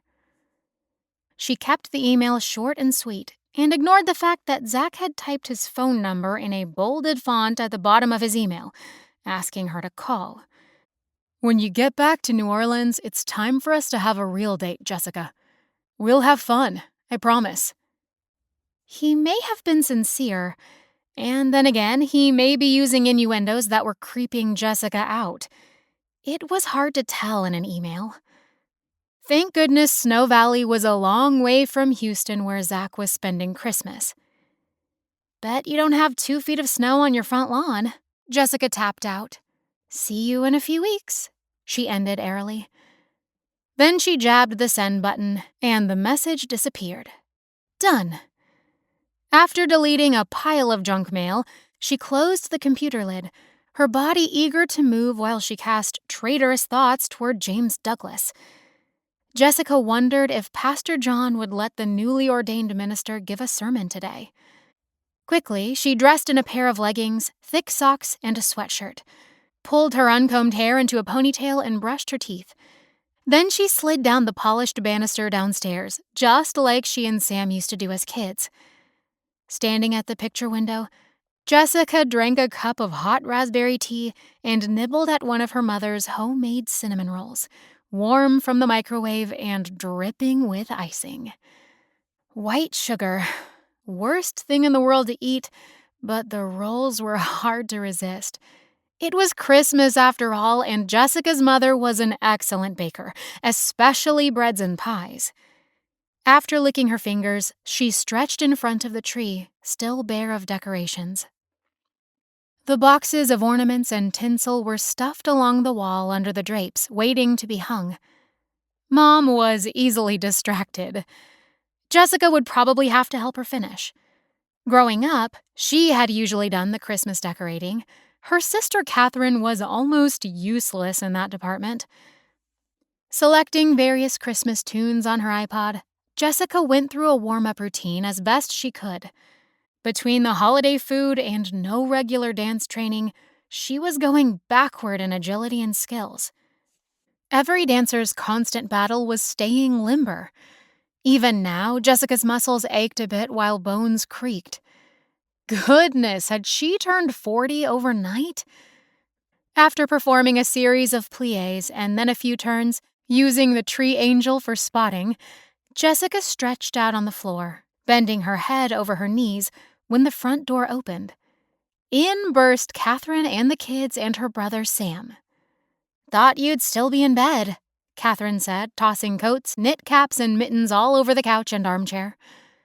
Jessica gave her a faint smile. "Yeah, well, you thought wrong." "Girls!" Mom scolded. Every time Jessica saw her older sister, they were suddenly back in high school, bickering as if they were 13 again. No matter how old they got. It was pathetic, but maybe normal for families. Jessica's 2 nieces crashed into her for hugs, and she swung them up into her arms and kissed each one on their faces, snuggling her nose into their necks to make them laugh. Joni was 4 and Amber was 2, and they were counting the days until Christmas with the advent calendar Grandma Merrily had put on the refrigerator. "You missed church!" Amber cried, slipping out of Jessica's arms to run to the tree and check for any new gifts. "Yeah, well, I had to work late last night," Jessica said lamely. Her mother pursed her lips at the excuse. Did you put the roast in the oven? Jessica gave her a blank stare. Didn't know I was supposed to. I left a note on the cupboard. Sorry, Mom, I didn't see it. Mrs. Mason sighed and trotted off to the kitchen while Jessica followed to attempt to show penance. Amber hung onto her legs and began to wail, Joni won't let me play with her doll. Catherine pulled her off and dragged the girls to the guest bedroom to change out of their frilly church dresses. Wails followed, but she quickly cut them off. Cookies after lunch for everyone who cooperates. Does that include me? Sam asked, heading to the computer in the corner. Catherine patted his head. If you're a good boy. Sam shook his head. There are too many girls in this house. When Jessica entered the kitchen, Mom was already shoving the slab of pot roast and veggies in a roasting pan into the oven. Guess dinner will be late. Of course, your father won't be home for a couple of hours. He stayed on to talk with Pastor John about the upcoming fundraiser for the hospital. He's on the board now, you know. Oh, right. I forgot. Her mother gave her a small smile. You'd remember if you came to church with us. Jessica grimaced and freshened her tea with more hot water from the kettle. Mrs. Mason pulled out a mixing bowl and various ingredients to create cookie dough. Pastor John will think you're ignoring him if you don't come to church, Jessica dear. Maybe I am, she answered vaguely. There was that incident in high school with Kaz and Paisley and Molly at Bible camp when they set the outhouse on fire. The four of them had done penance all summer, pulling weeds and cleaning the chapel every Saturday. But everyone needs church or something to ground them, Mrs. Mason went on. Snow Valley is just too freaking cheerful for me. This town is small and gossipy. I hate everyone knowing my business. All those hugs when Michael... At the funeral, then the cemetery. You know. Jessica shook her head. I felt stifled, claustrophobic. I just wanted to scream at everyone to stop looking at me. Now her mother looked hurt. I didn't realize you felt that way. The people here care about you. We all hurt terribly when Michael passed away. Jessica wanted to stick her hands over her ears like she was 10 years old again. Don't say it like that. He died. He was killed. It was my fault. Her mother reared back as if Jessica had struck her. Then her face fell, and she tried to wrap her arms around her daughter, but Jessica squirmed away. It wasn't your fault, Jessica. It was stormy that night, the roads were icy, and the brakes locked. You two skidded through that intersection. We were blessed that you didn't die that night, too. It's okay that Michael died, as long as I didn't. Tell that to his mother. A pained expression creased between Mrs. Mason's eyes. You know I don't mean it like that. That's not fair. I really don't want to talk about it.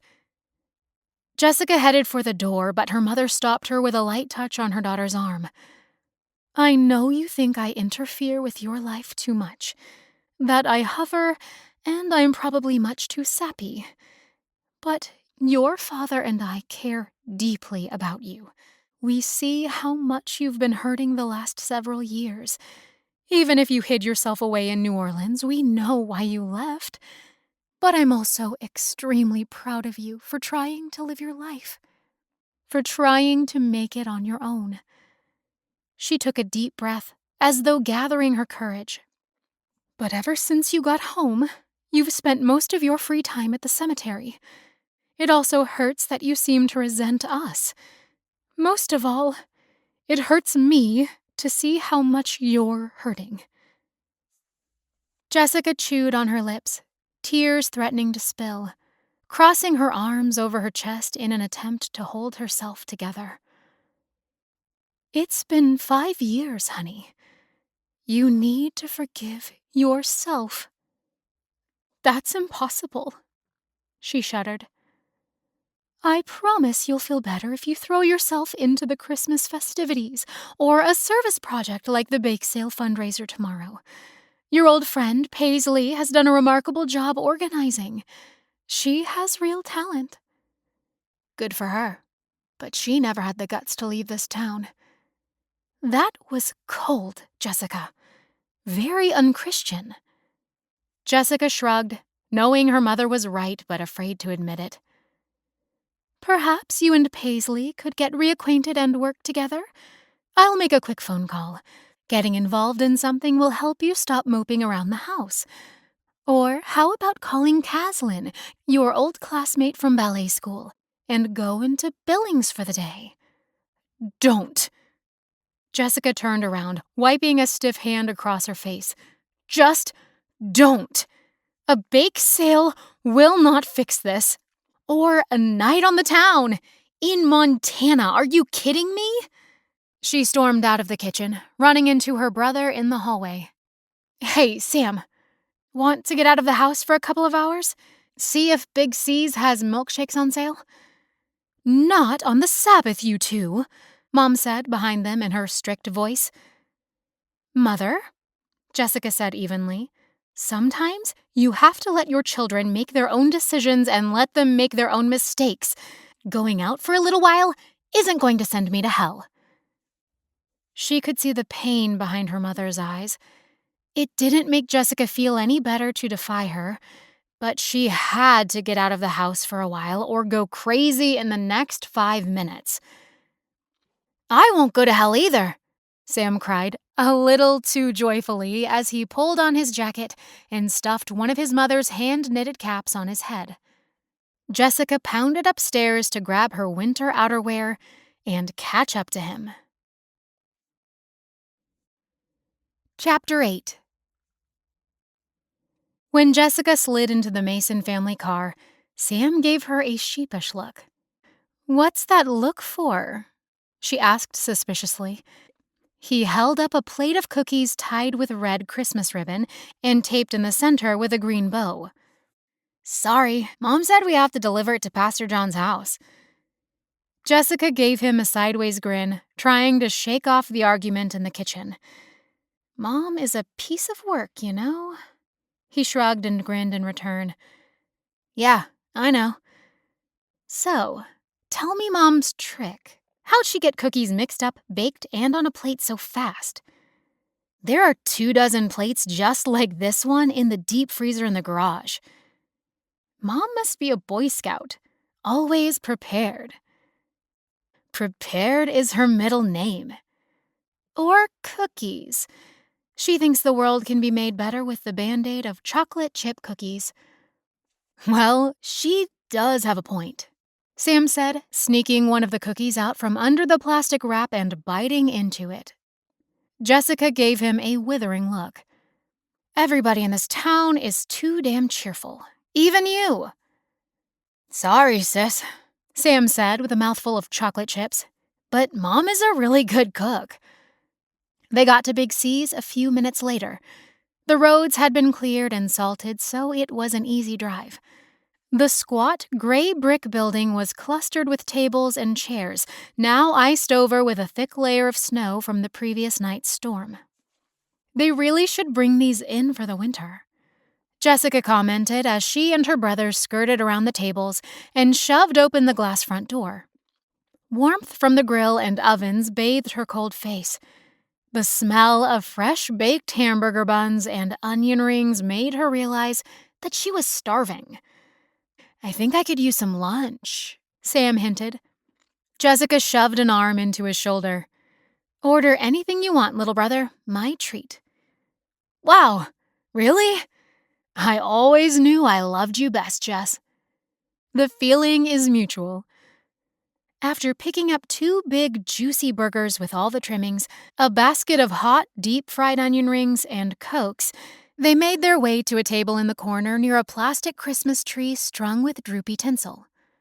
They ate in companionable silence for a few minutes, while silly Christmas jingles from the radio bruised their ears.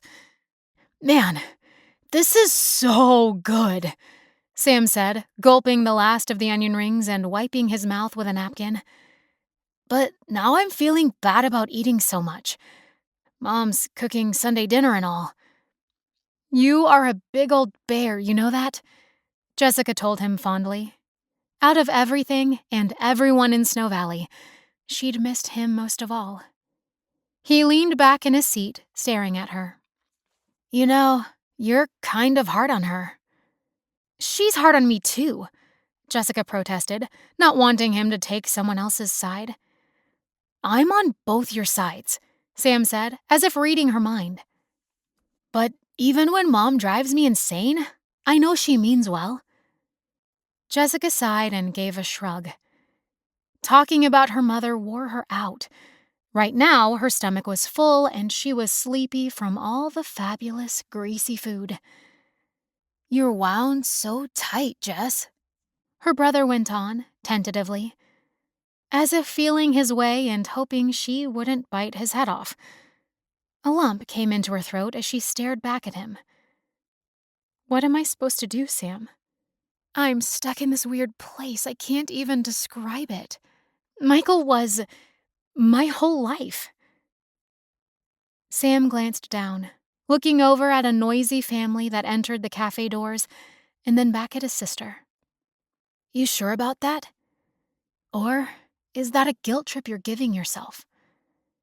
Jessica quirked an eyebrow at him. When did you get to be a shrink? I used to watch you guys all the time. Michael was like a hero, a big brother to me. He was supposed to be. He was your future brother-in-law. Sam lifted his shoulders, chewing on his lower lips just like Jess chewed on hers. It must be a family trait.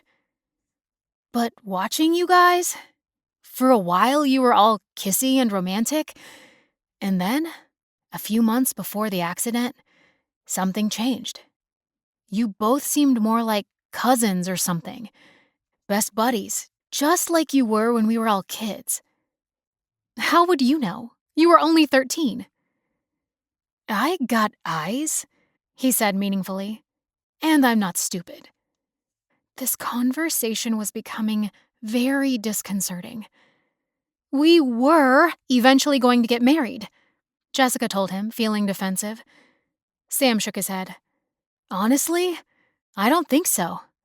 And don't take this the wrong way, Jess, but I think you're blaming yourself for everything. Of course I do.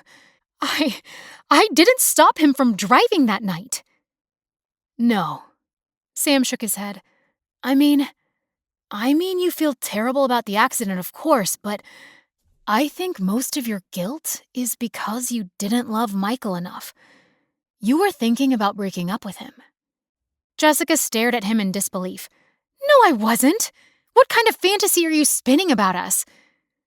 Okay, I don't think you were consciously thinking about breaking up, but you were starting to watch other guys, talking about auditioning for a dance group or company or whatever you call it. And that's kind of the same thing, isn't it? Because Michael would go to college, and you'd go somewhere else. Jessica couldn't answer him. He was hitting a nerve she didn't want touched. Where was her father's dental Novocaine when you needed to numb your heart? I see it happening to my friends now that we're seniors. We've been together since elementary school, and now our lives are kind of splitting up. We're all going to do different things after graduation. Jessica nodded slowly. The accident had changed everything, even though she'd still left home. She and Michael had talked about waiting for each other and getting married after college.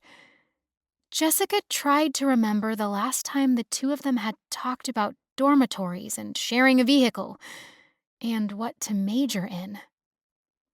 She swallowed hard.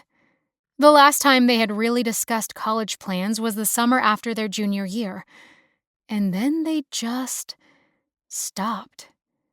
As if they were avoiding the subject but hoping the other didn't bring it up.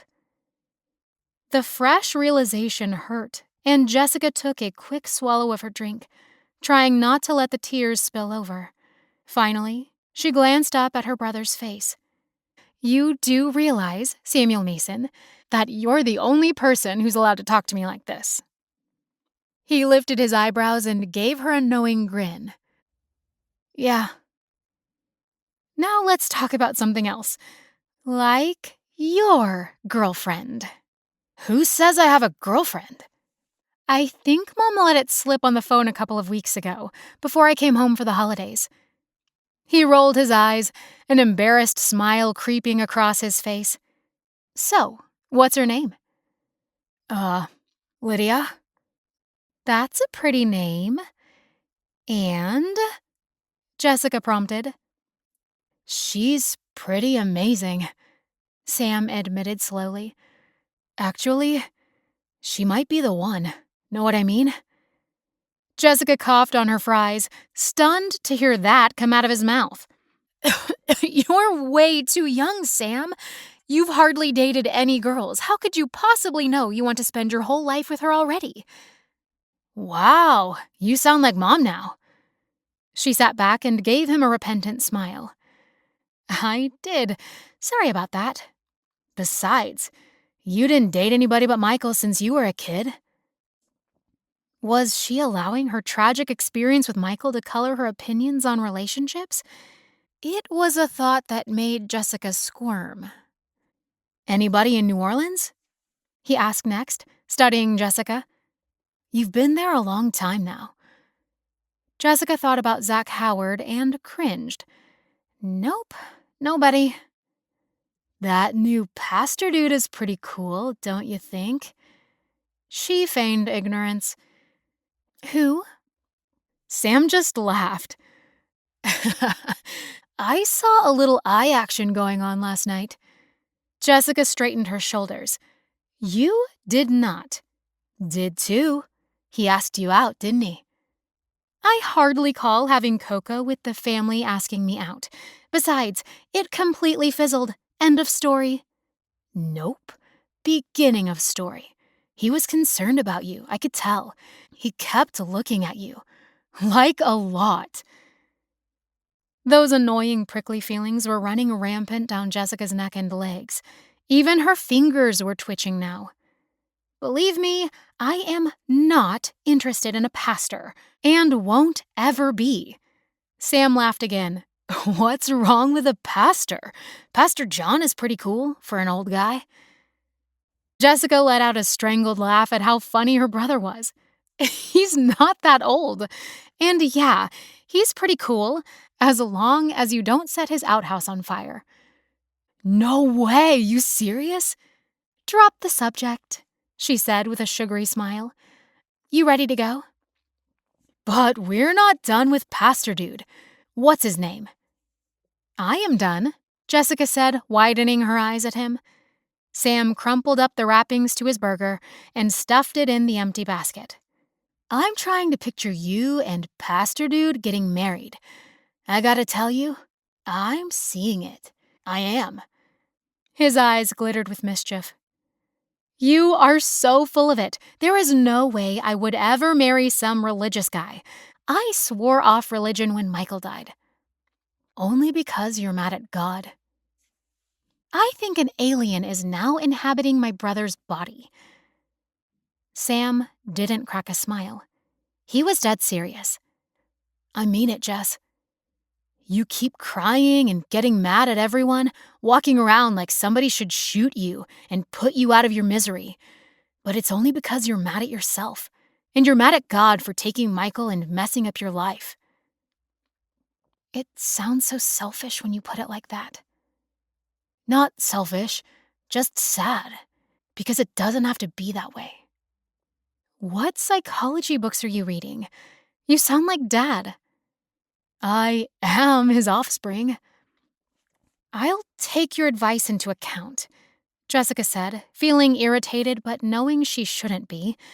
She and Sam had a rapport that made their parents envious.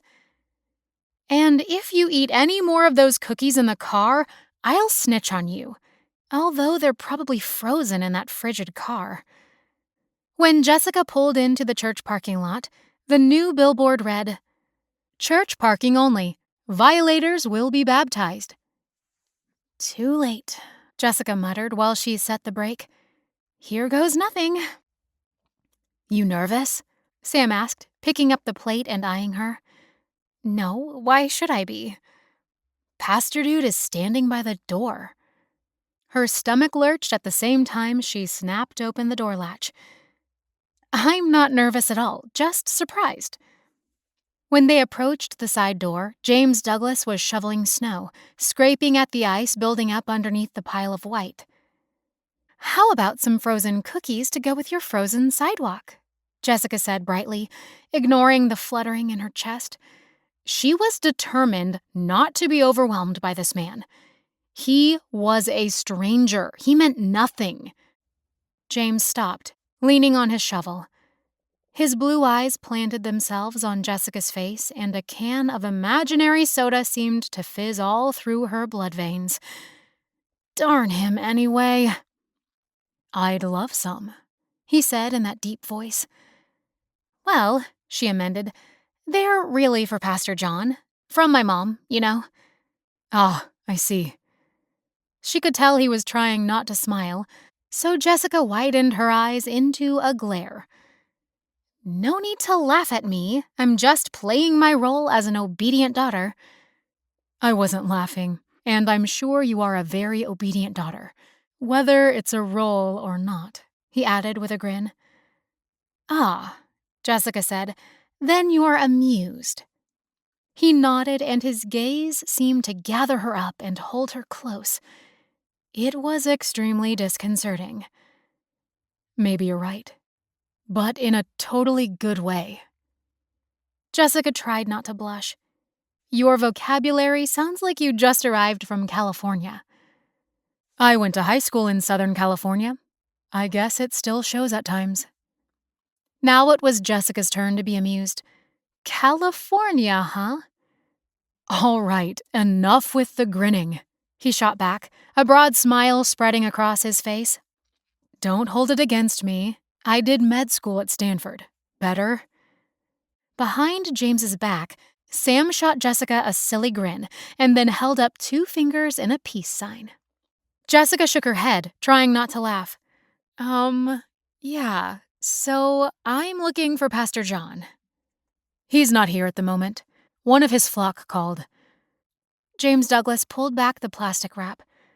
"Mind if I try one of these amazing cookies? I'm starving from all this hard work." "Be my guest."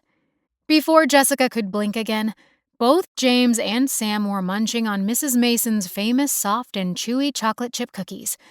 "Sam, those are not for you." "I can't help it. I didn't get dessert after lunch." "You told me yourself that Mom has 24 more plates at home." "That's impressive," James said.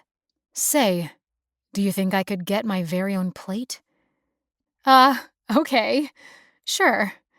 Jessica gave a little laugh. She'd never had anybody just come right out and ask for cookies, and she kind of liked his open honesty. "Can you bring them tomorrow? About evening? At the town square?" This time, she laughed out loud. "What are you talking about?" "We'll have cookies with our hot chocolate. It's the reading of 'Twas the Night Before Christmas." "That's right. I think my sister is bringing my nieces." "Perfect, then. It won't be out of your way at all." James smiled again and popped the rest of the cookie in his mouth. This guy sure liked to push his luck.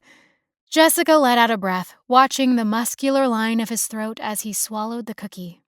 To cover up her staring, she began to chatter. "So, wow, I forgot about all these Snow Valley Christmas festivities. My favorite was the Polar Express when I was 6. When I got older, I loved the fireworks and the sleigh rides. And then when I was in high school, I was so excited to finally get to attend the Christmas ball with—" Jessica stopped, aware that she was about to speak Michael's name. Again. She must be annoying people by always bringing him up in the conversation. There couldn't be Snow Valley without Michael. He'd been part of every single aspect of her growing up years. Every memory was forever linked with him. "Sounds like we'll have a second chance at hot chocolate on Saturday then," James said smoothly, covering over Jessica's near faux pas. "What are you talking about?" she asked, trying not to look discomfited. "The sleigh rides at the winter carnival. I've already got tickets. You can never drink too much hot chocolate in December." "You mean you want me to go with you on a sleigh ride, too?" Sam burst out laughing. Jessica stuck a hand on her hip. "What are you laughing about?" "Because you're so dense, Jess." "Well, a girl can't make assumptions about invitations." Good grief, she sounded just like an uptight schoolteacher now. James Douglas leaned against his shovel, latching his amazing crystal blue eyes with her own. "Nope, you can't. But I'll try to be very clear. I'll see you at the town park tomorrow, Jessica." "Right. I'll be the adored aunt with 2 little girls in tow." She watched her brother holding back another snort of laughter while James Douglas flirted with her. And Jessica guessed she was kind of, sort of, flirting back. Chapter 9. The next night, Jessica hurriedly washed the dishes with her mother while Amber and Joni jumped around their feet, anxious to leave for the 'Twas the Night Before Christmas event at the Snow Valley Park. We're going," Jessica assured the darling girls. "Find your coats on the coat rack, Amber and Joni," Mrs. Mason told them. "We need to dress warm."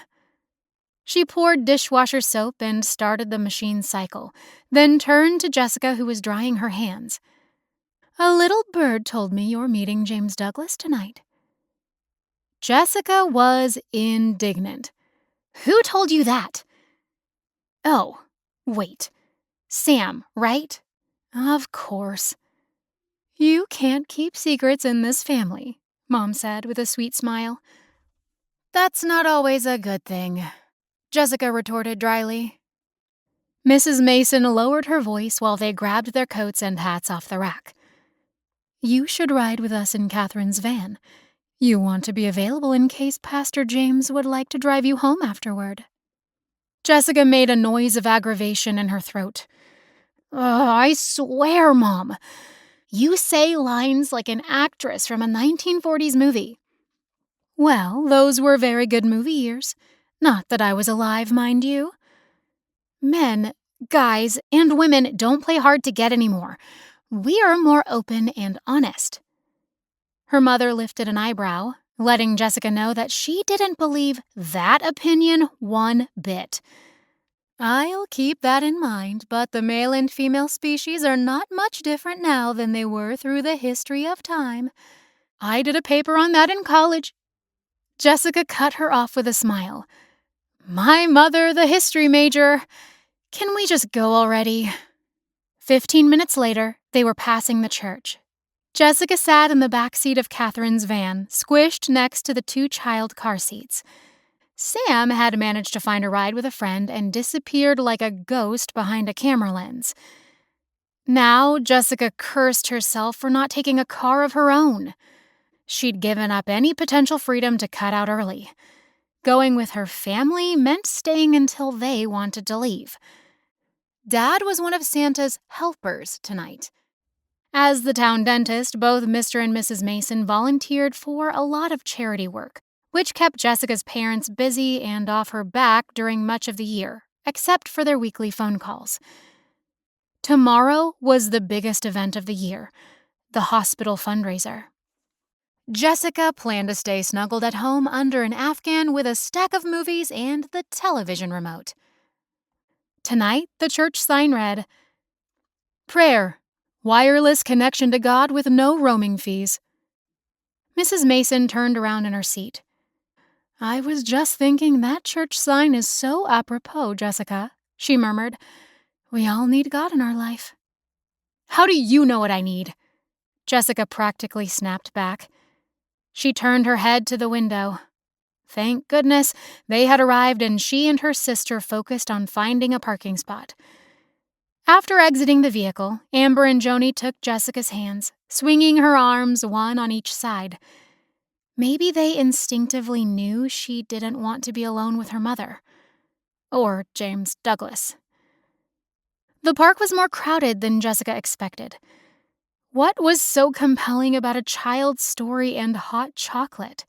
In the freezing cold, no less. She was really missing the warmth of New Orleans. Not that it was warm during December, but a whole lot warmer than Montana. Despite trying not to scan over the crowds, Jessica couldn't help wondering when or where she'd see James. But she shouldn't have worried that he'd stand her up. Before they'd spent 5 minutes, the man strode toward her through the throng, bearing hot chocolate for the whole family. Like a homing pigeon.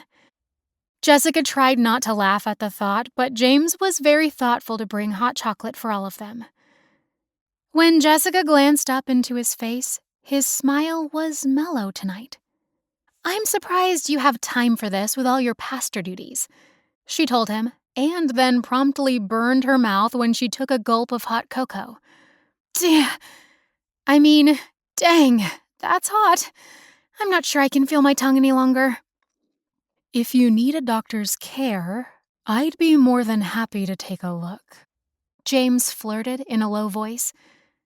She glared at him and blinked her eyes in a show of mock outrage, but her stomach jumped at his low, sexy voice. Pastor James was flirting outrageously now. "This stuff should come with a temperature warning," James said, passing out minuscule red straws for sipping and then kneeling down by Amber and Joni to help them drink. Jessica gazed at him, impressed by how easily he spoke with her 2 young nieces, playing peekaboo and then telling them a joke which made them laugh uproariously. "Were you here early?" Jessica asked him, amazed that he'd managed to snag the hot chocolate so quickly from a line that now snaked around the park. "Yep. I helped the church committee set up for the bake sale and gingerbread house contest for tomorrow. Did you enter something?" Jessica lifted her eyebrows. "Is that a serious question?" He laughed. "You're not the baking type, then?" "Actually, I do make a mean chocolate chip cookie. My mom taught me all her secrets, as you got to sample yesterday. And, yeah, they're pretty spectacular," they both said at the same time. "Please tell me we did not just do that," Jessica growled. James didn't miss a beat. "We didn't. You're safe." "Thank God. Thank the good Lord." She smiled sweetly. "You're in a funny mood tonight," he observed, sipping from his styrofoam cup while gazing at Jessica's face, and making her squirm when her heart rose straight into her throat. "Very sweet, and yet so very sassy," he murmured. "I heard that," she told him. James nodded. "I meant for you to hear that." When Jessica shivered from her neck to her toes, she knew it wasn't just from the 23-degree temperature. Over the next hour, Jessica learned 5 facts about James Douglas. 1. He was a star wrestler in high school and had the shoulders to prove it. An injury stopped his rise to stardom as all-star when he was a senior. 2. He had a sweet tooth just like she did. Without knowing exactly how it happened, Jessica suddenly owed him cinnamon rolls with cream cheese frosting on the following Saturday for the Winter Carnival sleigh ride. 3. One of the reasons he quit medical school was an unexpected squeamishness over observing open heart surgeries, and then an answer to prayer. 4. His father had been in the Air Force, and they moved a lot during his growing up years. He'd even spent a year during middle school outside New Orleans in Homa. A lively conversation followed when they compared Louisiana stories about alligators in the backyard and beignets dripping with powdered sugar, and where to listen to the best blues bands. 5. His mother taught him to play the piano. Like, really well. "I have the concerto version of Chopsticks in my repertoire," James admitted proudly. "That sounds like a parlor trick," Jessica told him with skepticism. "I'd like to hear that sometime. During Sunday school. I dare you." "Maybe I'll indulge your curiosity one of these Sabbath mornings." She shrugged and spoke carelessly. "If I ever go back to church." James's face grew sober. "We have a community full of people who care about you, Jessica," he said quietly. "As much as you make fun of them, they love you and miss you. Snow Valley is a family, especially the community church." Jessica couldn't answer that, although she wanted to know why he thought he was such a smarty-pants and knew so much about her.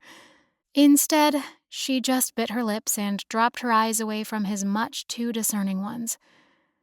Her family had taken off almost as soon as they drunk their hot chocolate to snag a good listening spot on the square, and Jessica had ended up alone with James. She had a sneaking suspicion her mother had maneuvered the entire plot. She and James circled the square looking for Catherine and the girls while they talked, missing Santa's, someone who looked an awfully lot like Doc Taggart, rendition of "'Twas the Night Before Christmas," and drinking 2 more rounds of hot chocolate to stay warm. Jessica was about to run screaming for a bathroom by the time the crowd broke up and began heading for their cars. From out of the dusky darkness, Amber and Joni ran up, shouting and laughing and begging for hugs from Pastor James, while Catherine raced to catch up to them. After saying their goodbyes, James tipped his hat to Mrs. Mason, and then Jessica left with her nieces clinging to her. It took a huge amount of sheer will for Jessica to refrain from looking back over her shoulder. She didn't want to give James Douglas any encouragement. All the way home in the car, she stared out the window, thinking about the enigmatic man's eyes, his kind voice, and the fact that he hadn't made a single move on her, despite the definite attraction going on between them. Chapter 10. Jessica spotted James next when she got roped into attending the Polar Express with Catherine and her nieces. They passed the pastor on the train ride while he sat next to some other girl, someone who looked much too young for him. A flash of jealousy went through Jessica, and she tossed it off with a jerk of her head, gritting her teeth at her reaction. Her moment of inexplicable envy didn't make any sense. They weren't dating. She had no claim on James Douglas. She didn't want to claim him. They were undeniably too different. Why would Jessica entertain the notion of dating a man who wanted to be a pastor? All that scripture reading and spiritual piousness after God had deserted her broken heart.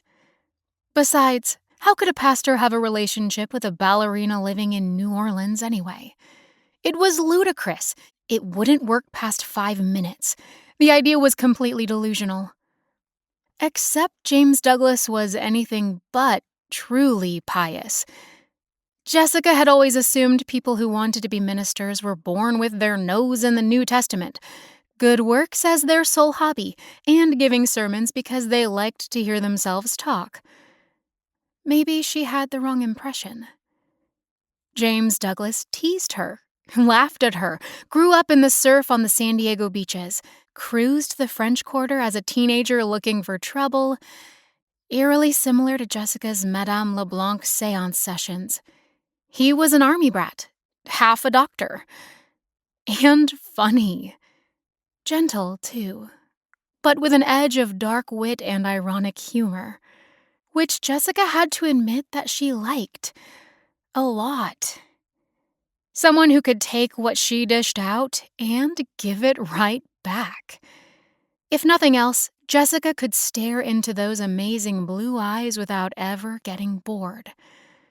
Michael had never given back any tart responses or merciless acerbity. He merely took Jessica's sarcasm in stride over and over again, even when she pushed him. Jessica shuddered, closing her eyes, the memories of that dark and icy night flashing through her like actual, physical hot pain. The flash of crunching steel and dizzying lights, and then the fire when the engine exploded. Thankfully, after the emergency service had arrived and pulled Michael out from behind the mangled wheel. Jessica's eyes flew open, and she sucked in a breath of air in an attempt to make the horrible images go away. She found herself staring at the retreating figure of James Douglas after the Polar Express ride had ended, the arm of the girl he was accompanying linked through his elbow. "Oh, go ahead and have your train ride, chick," Jessica muttered, stomping off to get another round of cocoa with Catherine. "See what I care." "What did you just say?" Catherine asked, kissing her husband who had finally arrived that morning to spend Christmas week. Alan gathered Catherine up, and they stood there smooching for a few minutes while Amber and Joni begged their daddy to pick them up for the 10th time. "Daddy! Daddy!" they shouted. "Twirl me around!" Jessica clapped her mouth shut. "Nothing. I didn't say anything," she said, turning away from watching her sister and husband kissing. Watching them made her think about James Douglas's lips on hers. Not gonna happen. Not if he had some other girlfriend. "Maybe I'll cancel Saturday," Jessica said out loud. "Why do I want to slave in the kitchen making cinnamon rolls anyway?" "Why are you talking to yourself?" Mrs. Mason asked from behind her shoulder. She jerked around, not realizing that her mother had just walked up. "Nothing. I wasn't." When in doubt, deny, deny, deny. That was her motto. Her mother's eyes penetrated Jessica's face. "Everything okay, sweetie?" Jessica smiled innocently. "Everything is perfectly fine." "Fine, fine, fine. I'm going home. It's not my idea of a good time to watch Catherine and Alan making out." Mrs. Mason rolled her eyes. "Oh, Jess, really? How silly.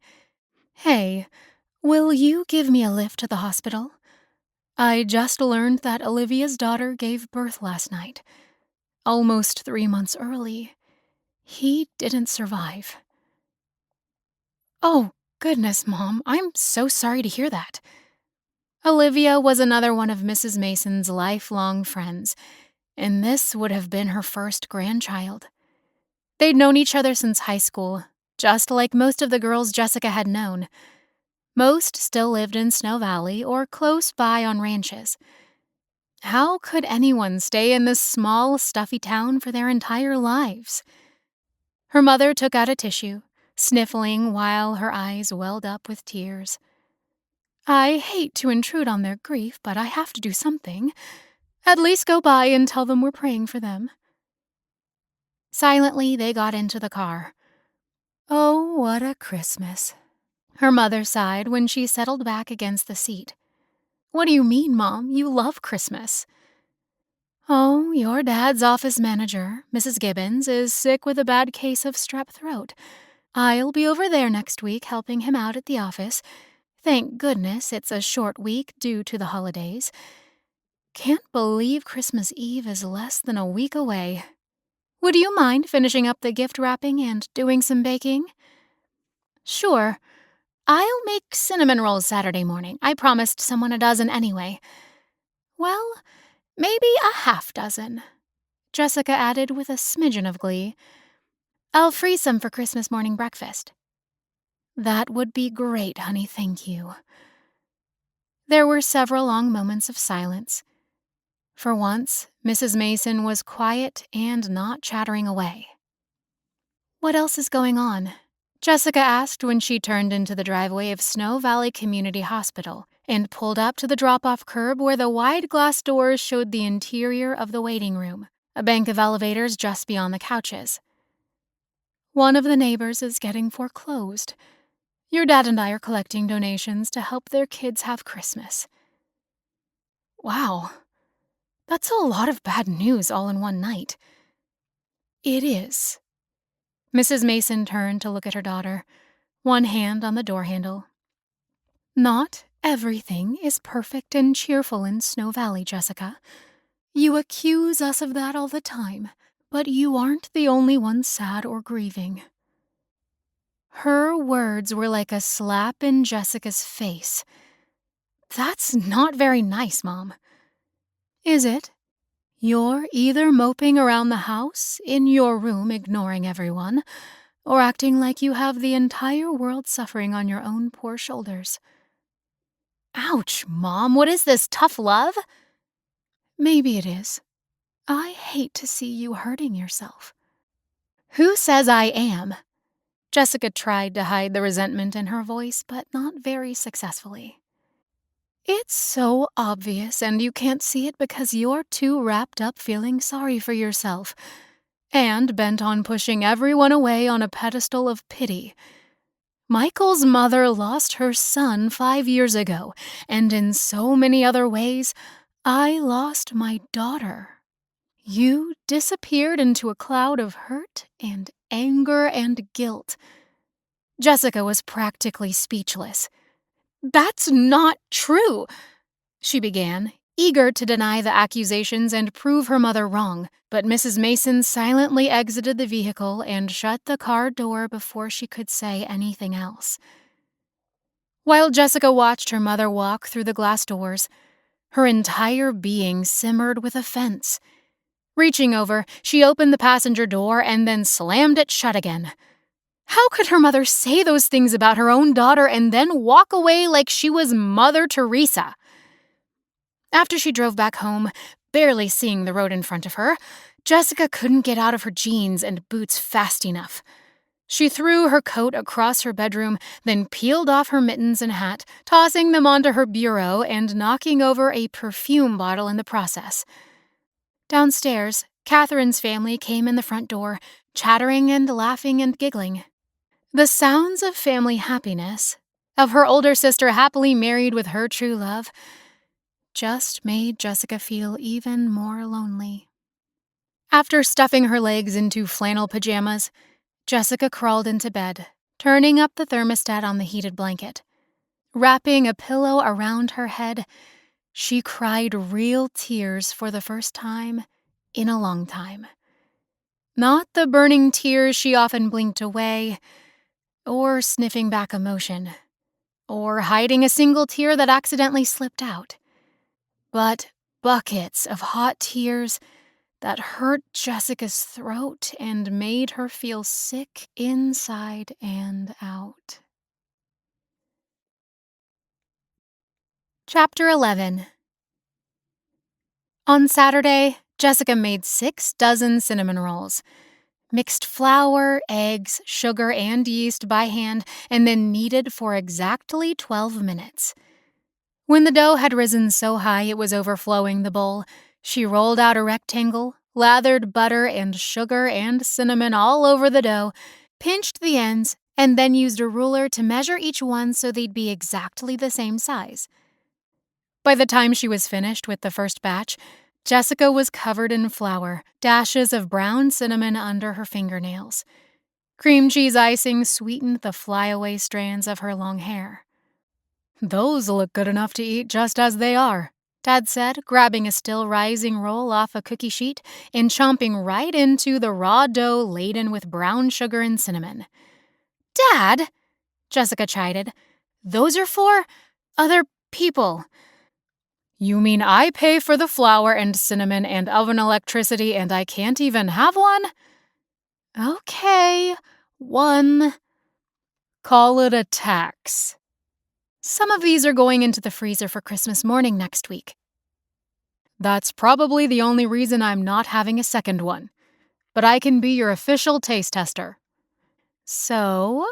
Jessica folded her arms, flour all over her shirt. "Do you approve?" Her father closed his eyes in ecstasy.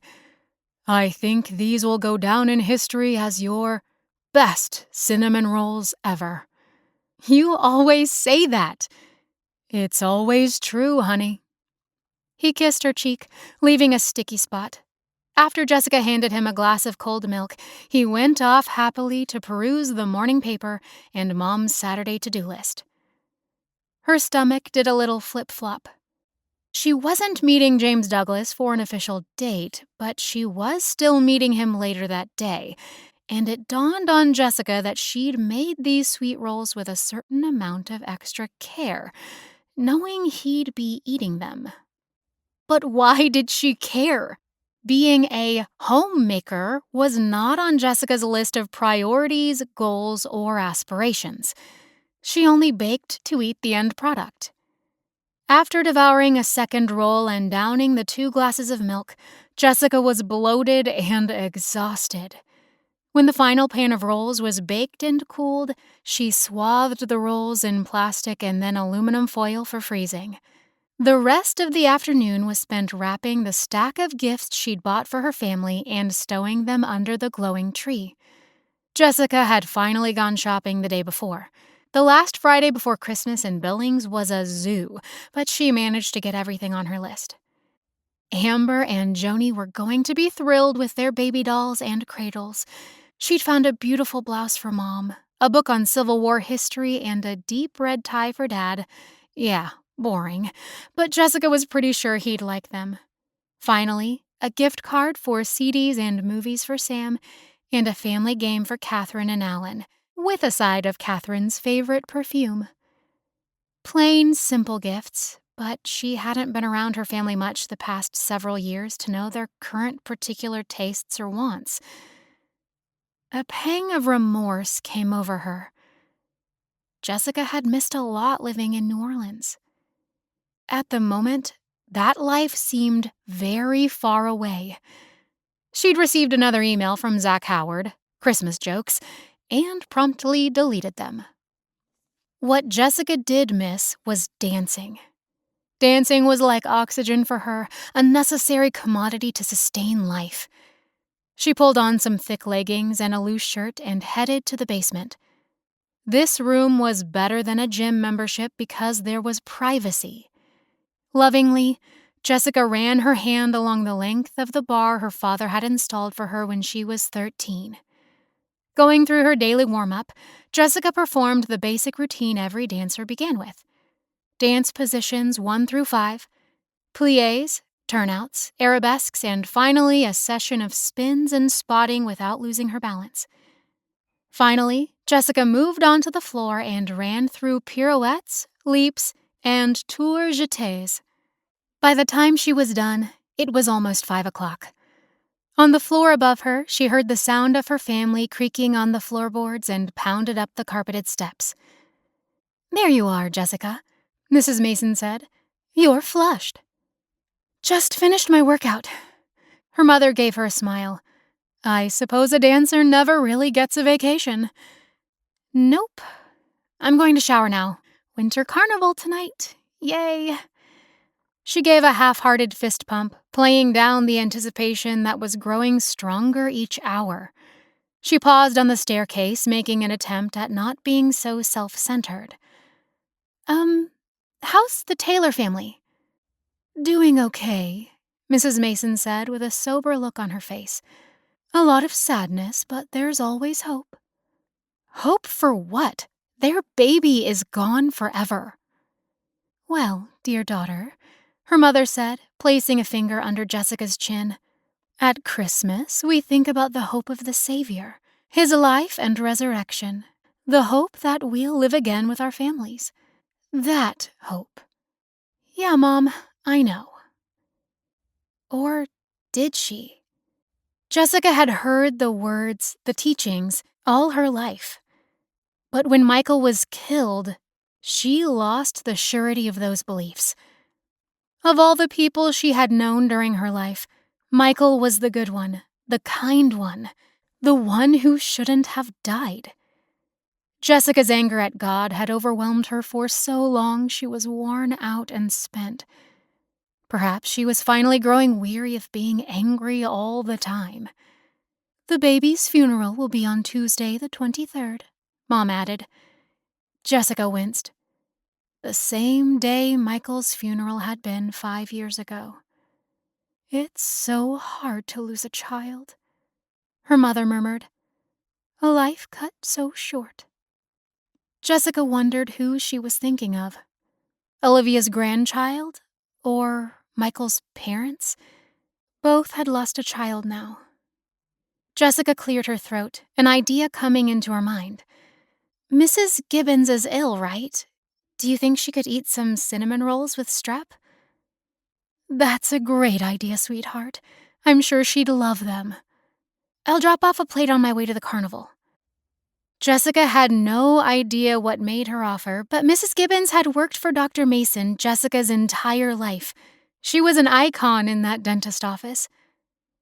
I'd better get ready, Jessica said, not wanting to talk any longer. Her mother's words from earlier in the week still stung, but she wasn't taking goodies because of her mother's judgment. Jessica was doing it for Mrs. Gibbons, who had practically been a second grandmother to Jessica and her sister and brother. She always had a coloring book stashed under her desk when one of them showed up at the dentist clinic after school, when their mother was at a meeting. After Jessica showered and blow-dried her hair, she slipped into a pair of new jeans, thick socks, boots, and a new down coat that was on special in Billings, since the one she had brought with her from New Orleans was made for 50-degree weather, not 0. Hurriedly, she put together 3 plates of cinnamon rolls. One for Mrs. Gibbons, one for a neighbor who had lost their home after a bout of unemployment, and the promised one for James, pastor in training. Jessica's heart thumped harder after she made each of the first 2 deliveries. Finally, she pulled into the parking lot for the carnival and shut off the car engine. James had called before she left the house to say he was going to pick her up, but she had turned him down, citing her errands. Besides, it wasn't a date. She didn't need him to drive. Hundreds of colorful lights glittered against the dark winter sky. Rides spinning, a tilt-a-whirl with screaming passengers, a tall Ferris wheel rotating slowly, and a colorful carousel with bejeweled horses riding up and down. Jessica caught a glimpse of Catherine and Alan standing next to Joni and Amber, who were riding purple and pink horses on the carousel while the organ music played. The girls were clapping their hands and giggling. Jessica could practically hear them from inside the vehicle. Carrying the last plate wrapped in plastic with strands of green curling ribbon, Jessica headed to the entrance of the Christmas carnival. She sucked in a sudden breath born of raw nerves, laced by a peculiar feeling of anticipation when she spotted James waiting for her just outside the gate. He leaned against the fence railing, his legs stuck casually out in front of him, hands in his jeans pockets. And that mesmerizing face with a 2-day beard under a casual knit cap, looking all rugged and too handsome for his own good. The pressed pastor slacks were gone, the overcoat and black hat nowhere in sight. Jessica's heart did double time while she tried to steady herself and head toward him. "I didn't think pastors were allowed to wear regular people clothes," she said when she reached him. He gave her a sexy, liquid smile. "You're not paying enough attention, then." Blushing, Jessica unceremoniously held out the plate of cinnamon rolls. "Here, eat them and get a stomachache. I made them with twice the sugar just for you."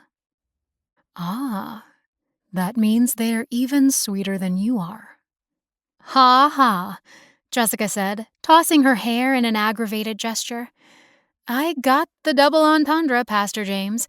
You're never going to let me get one up on you, are you?" He shook his head. "Nope." Jessica made a face, just as he leaned forward, as though he was going to kiss her. She took a quick step backward, shocked at how impertinent he was. But then Jessica realized he was merely pushing himself off the fence. Before she could act casual, James took a lock of her hair between his fingers and frowned. Next, his eyes trailed down along her arm to a small white glob smeared along the inside of her wrist. "I spy a bit of frosting right here," he said, running a finger along her warm skin. He stuck the finger in his mouth to taste. "Homemade, even. I can tell the difference." She lifted her chin. "You're a food connoisseur, huh?" "When it comes to cinnamon rolls, I'm the best judge." Jessica forced herself not to return his wide, enigmatic smile. But her twitching lips just made him smile all the broader. She pulled her hand back when he took the plate from her and their fingers brushed. Jessica ignored the rush of electricity. I was in a hurry and must have smeared some when I touched up the frosting before laying the plastic wrap. He gave her another infuriating grin, and Jessica realized the implication of what she'd just said. Her face burned, and Jessica was sure it had turned a bright Christmas red. I wasn't hurrying here to meet you, if that's what you're thinking, pastor dude. I had deliveries to make. Under the tough New Orleans facade you like to show the world, underneath you are a Christian.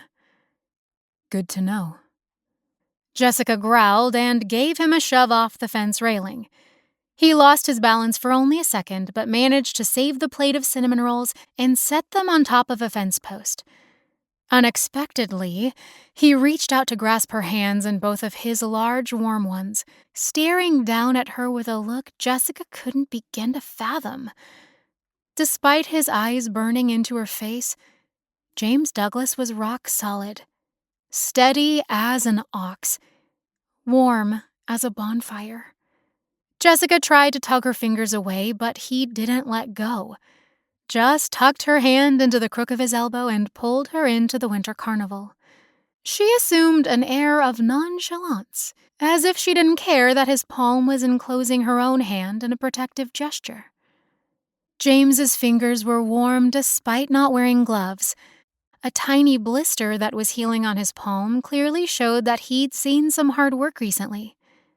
You don't have office-type fingers, Jessica noted. I helped install a fence today. So you practice what you preach. There was more to this guy than reading scriptures and giving Sunday school lessons. Hey, let's ride the Ferris wheel, he suggested, as if he didn't want to talk about the service projects he did for others. Jessica shivered. It's probably cold way up there. Are you afraid of cold? He challenged. Jessica shook her head. No, just afraid of your body next to mine. Afraid of all the memories of past carnivals with Michael. Afraid of new memories with a new man. Chapter 12. Before they got in line for the Ferris wheel, James ordered 2 hot chocolates with lids and tiny straws to poke through the top. Rain check for our cocoa, he said.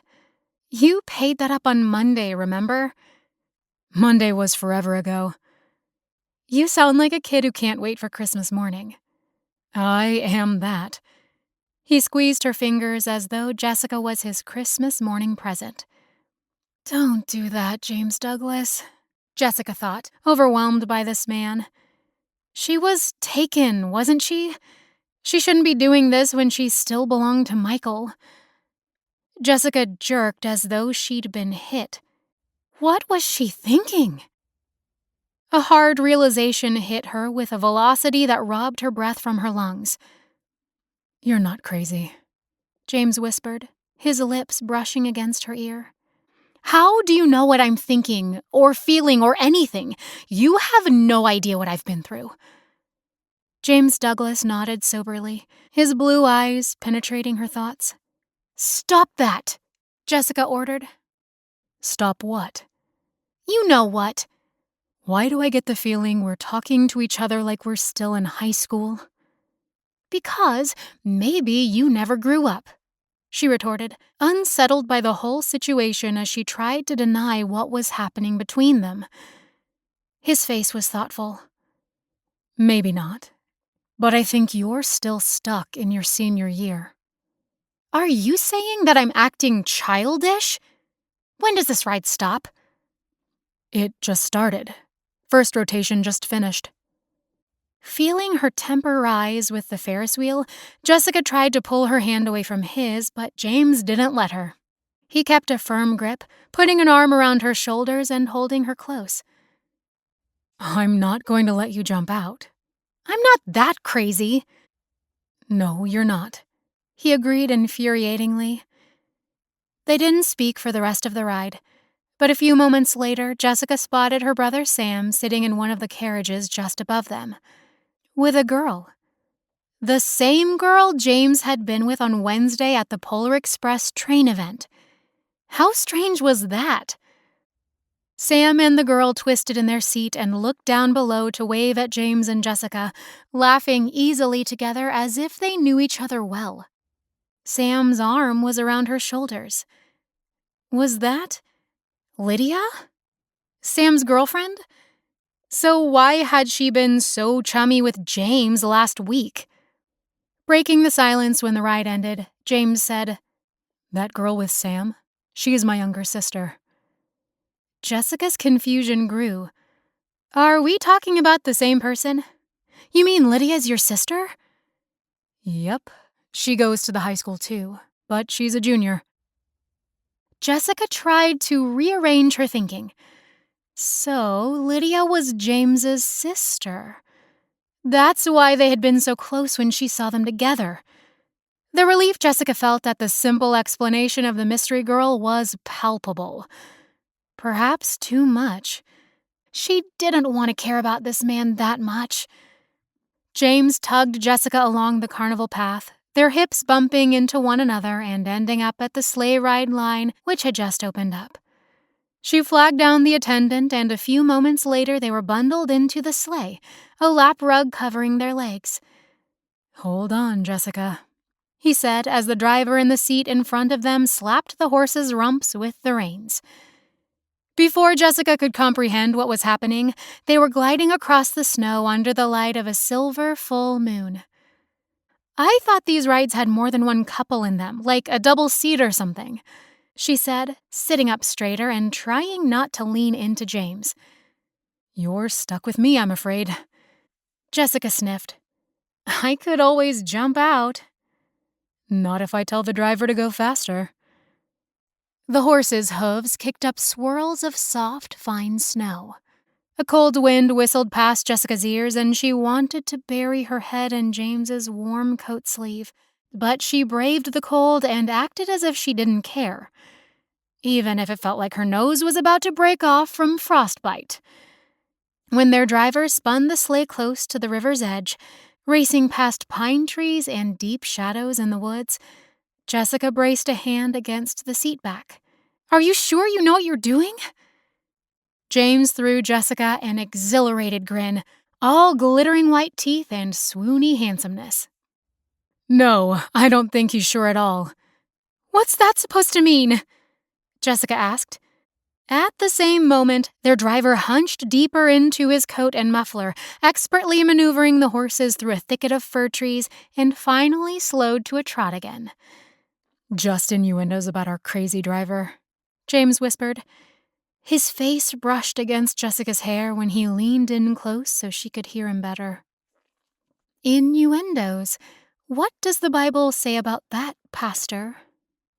James merely laughed, and after cruising down the final sloping hill, the horses were taken down to a slow walk the last quarter-mile back to the starting point. The pair of chestnut geldings knew the path, and the driver sat back, the reins loose in his lap.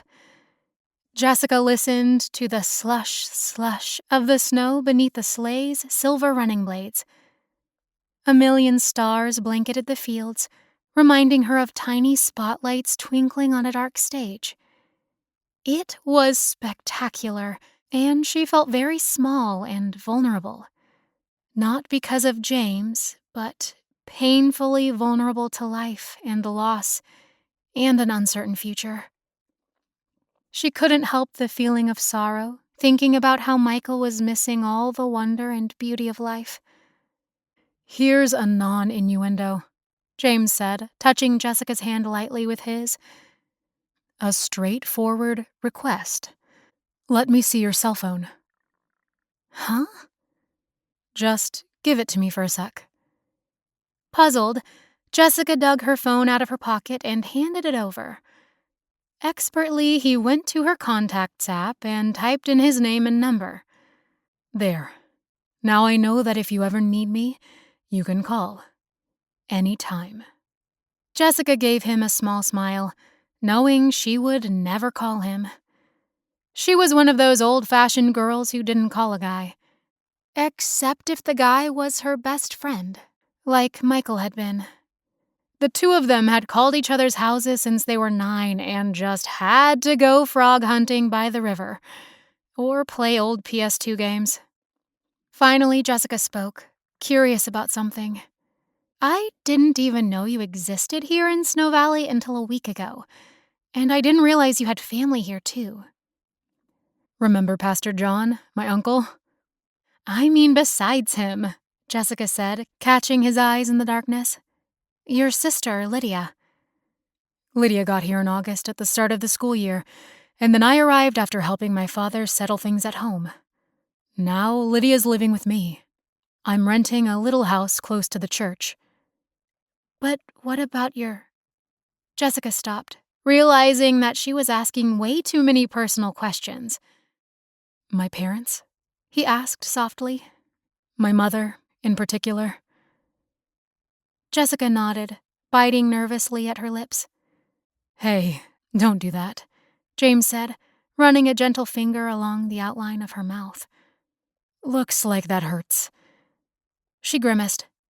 Bad habit from childhood, I guess. James shifted closer, and Jessica's body electrified when his warm thigh touched hers. The rug covering them was cozy, and she was completely warm all over, but the awareness of his every movement, every inhale of breath, was completely unnerving. My dad is overseeing an oil rig in North Dakota right now, James said quietly. My mother, well, she died last summer. That's why Lydia came to Snow Valley to live with me. All of a sudden, my life completely changed, and I'm parenting a teenage girl. Thank goodness your brother Sam is a pretty good kid. I don't have to worry about them too much. At least, I hope not.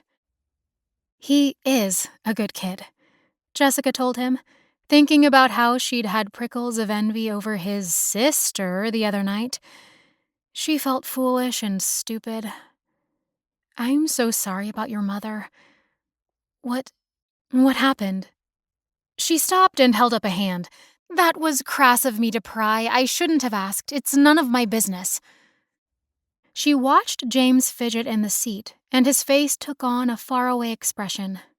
My mom battled diabetes most of her life and was trying some new medicine. She had an unexpected reaction, and it ended up putting her into a coma.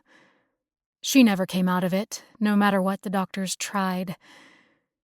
After a few days, she died. It's been rough, especially for Lydia.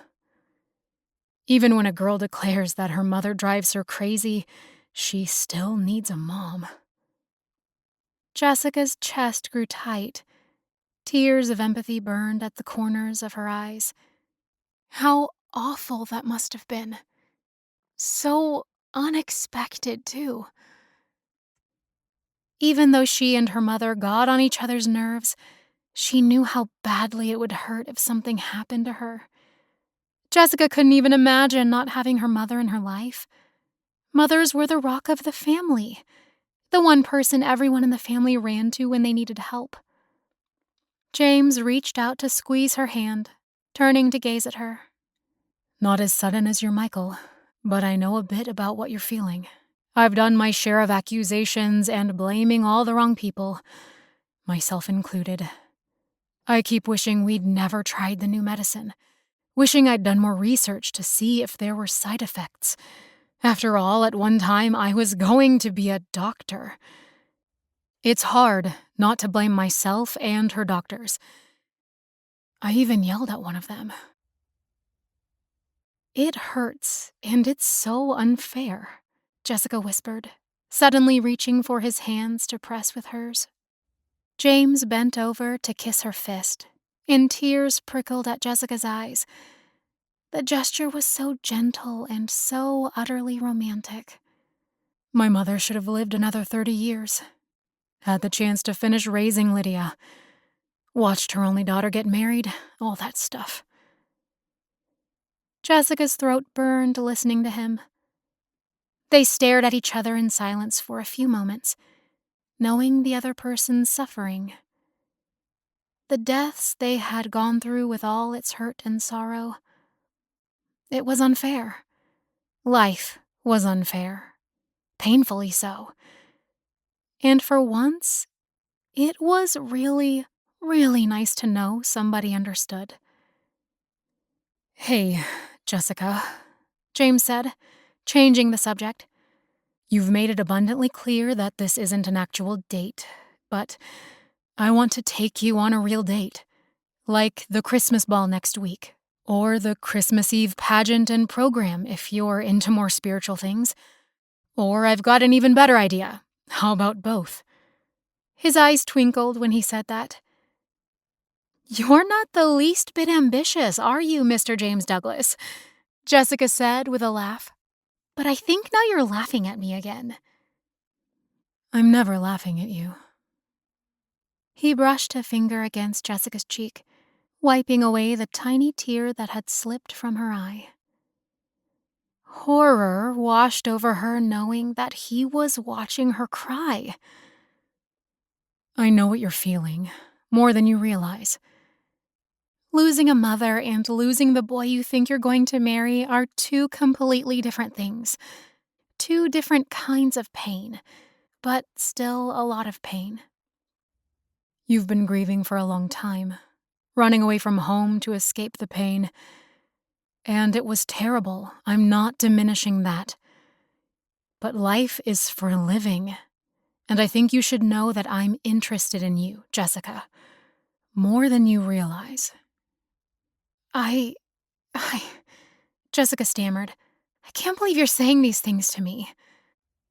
"Jessica," he added in a sober voice, "Michael Grant is gone. He's not coming back. Ever. I know that sounds harsh, but you've known this for 5 years. Please, take a leap of faith with me. A tiny leap. Heck, just a baby step. I promised myself to Michael since 3rd grade. I can't just push him out of my life. He's already out of your life." Jessica squirmed under his perceptive blue eyes. "I'm not ready, and I don't care for your insight." His voice was still patiently gentle. Any other guy would have left already. Part of Jessica wanted James Douglas to stomp off already, because then she wouldn't have to deal with him, or answer his questions, or examine her own heart. When will you be ready? Maybe never. He shook his head and gave a tiny chuckle. "You are one stubborn woman, Jessica Mason.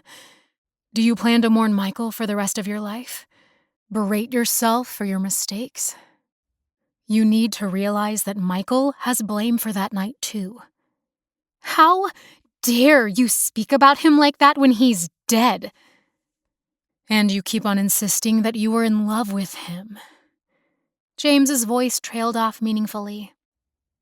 Jessica hesitated for the first time in her life. Her pulse pounded in her throat. She felt raw, exposed, and so very vulnerable. Of course she had been in love with Michael. "We were best friends," she said, her temper rising. "We were engaged." James lifted his eyebrows. "Were you? Really? That's not what I heard. Have you been talking about me to the rest of the town? Behind my back? You've got nerve, buddy. Let me out of this sleigh right now." They were back at the carnival now, although the entire trip probably wasn't more than a mile around the bend of the river. The bright, pulsating lights of the rides hurt Jessica's eyes after the moonlight shadows near the forest. She threw back the rug like a desperate woman and jumped out, ready to stomp off, ready to never speak to James Douglas ever again. But before she could move, James slipped his hand under her arm and tugged her back toward him. "Please, Jessica," he said. She whirled around, fighting off another bout of emotion, eyes swimming with unshed tears. "I'll let you go, Jessica, if that's what you really want. But I want you to know that I haven't been talking about you or asking questions behind your back. That day I first saw you at the cemetery, you looked so sad, so lost, so fragile. I asked John who that beautiful girl was because I couldn't stop thinking about you. For all I knew, you were brand new to town. It took a while to convince him, but he finally told me the story of you and Michael. He watched you two grow up, best friends, caring for each other, doing everything together. True friends to the end. He told me that it had broken his heart to see you suffering so much, and that he prayed nonstop for you, even when you stopped talking to him, stopped attending church, and blamed yourself for his tragic death. Jessica couldn't breathe. Her heart felt as though it had stopped. I feel so cold, she whispered. Sometimes I feel so dead inside.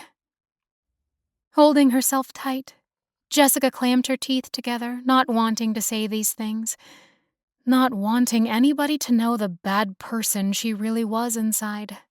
Least of all somebody as good as James Douglas. What kind of guy lets a girl yell at him, accuse him of trying to run her life, and then sticks around for more? James moved forward to enfold her in his arms, brushing a hand against her hair, her face, tilting her chin up to look at him. Please let me into your life, Jessica, he whispered now, his sweet breath warm across her face. James, I can't. Staggering on her feet, Jessica took a step backward, tearing herself from his arms. With a last painful look back, she took off down the path back to her car, running away from the man she was desperately falling in love with. Running yet again. Chapter 13. Sprinting through the gates of the carnival, Jessica ignored the shouts behind her. Within seconds, she had unlocked her car, jumped in, slammed the door, and tore out through the gates of the fairgrounds. Headlights lit up her rearview mirror. Someone was following.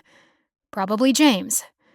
Stalking her or making sure she got home okay?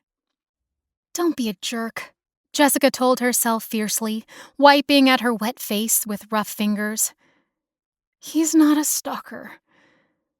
No, James was probably the best person she'd met since Michael. Maybe better. When she finally eased into the driveway of the Mason house and turned off the ignition, the car behind her cruised on past, the headlights disappearing into the night. You sure know how to run a guy off. Score 0 for Jessica Mason. Maybe she was crazy. Maybe she had been too harsh. Maybe she was permanently broken. Jessica slept fitfully that night, punching her pillow when she heard her family coming in from a boisterous night at the carnival. There was a knock at her bedroom door from her mother and then her father, but she ignored them both. What was there to say? In her dreams, she was running and running, but never reached any destination. What was she trying to find? During the night, she relived the car crash, the days spent in the hospital, the moment when she knew Michael was dead and her heart was crushed into sharp fragments. Then James Douglas appeared in Jessica's dreams. His soft touch, his kind words, his honesty. Those crystal blue eyes filled with compassion and understanding sinking into her soul, knowing her and holding her in ways she had never felt with Michael. How did James know what she was running from? His intuition was uncanny, like he'd taken a lot of psychology classes or was born with some sort of innate talent or compassion. Or he was the man, a true pastor in training, who got revelation from God. He'd been stuck in a place of sorrow and guilt over his mother's sudden death over the last year. Maybe James understood what Jessica was feeling more than she did. And even though Jessica didn't want to admit it, James Douglas was like a tonic to her heart. A friend she hadn't had for such a long time. He'd already become a catalyst for change in Jessica's life. He was bringing her back to life in ways she had never expected, despite how hard she fought it. Maybe it was time to take a step away from her grief, even if it was just the first baby step. When Jessica opened her eyes, she woke to a gray morning, buried under the warm comforter. But this time, there were no tears on her pillow. From the hall came the sounds of the shower, her family getting ready for church. When she staggered into the hall and headed to the bathroom, Catherine came out dressed in heels and nylons. "You look terrible," she said. "Gee, thanks. That bad, huh?" "Were you drinking last night?" "No, I'm not an idiot. Is that how much you think of me?" Catherine lowered her eyes. "I'm sorry, but honestly, are you sick? You look like something the cat dragged in." "No, I'm not physically sick, just exhausted. And sick at heart." "I saw you with James Douglas at the carnival. I think it's funny that Sam's girlfriend Lydia is his sister." "Why would that be funny?" Catherine blinked and gave a shrug. "No particular reason, just kind of, a coincidence." "Well, that's true. Hey, let me get in the shower now before all the hot water's gone." Her sister's eyebrows shot up in surprise. "You're coming to church today?" Jessica shook her head just as their mother came upstairs to help get Amber and Joni dressed in stockings and frilly red Christmas dresses. "Oh, honey, you're really not coming? But it's Christmas week and Pastor John's Christmas sermon." "I have something important to do. Maybe I'll catch the end of the sermon. Don't save a seat if that's what you're thinking, but I'm planning on attending the Christmas Eve pageant later on." "I guess that's better than nothing," Mrs. Mason said with a small smile. It was a relief when Jessica's family was finally running to the car, steam pouring out of the exhaust pipes, then the van disappearing into the morning fog. Jessica stood at the front windows, staring at the various neighbors as they gingerly drove past in the slush of winter. After a shower, Jessica bundled up in a layer of sweaters and her heaviest coat, gloves, hat, and boots and walked to the church. It was almost 2 miles, but she needed time to think, although her face was growing numb by the time she saw the sign. "Salvation guaranteed, or your sins cheerfully refunded." "Ha!" Jessica burst out, her breath a puff of white in the frigid air. Was salvation real, or just a temporary feel-good moment? Her own sins felt enormous, heavy as an elephant weighing down on her shoulders and heart. Jessica feared that she would be ensnared for the rest of her life, imprisoned by her guilt forever. She took the long way around the church so that nobody could look out the stained glass windows and see her tramping past, playing hooky from the services. Finally, the graveyard opened up to her view, and she slipped through the stone gates, heading straight to Michael's headstone.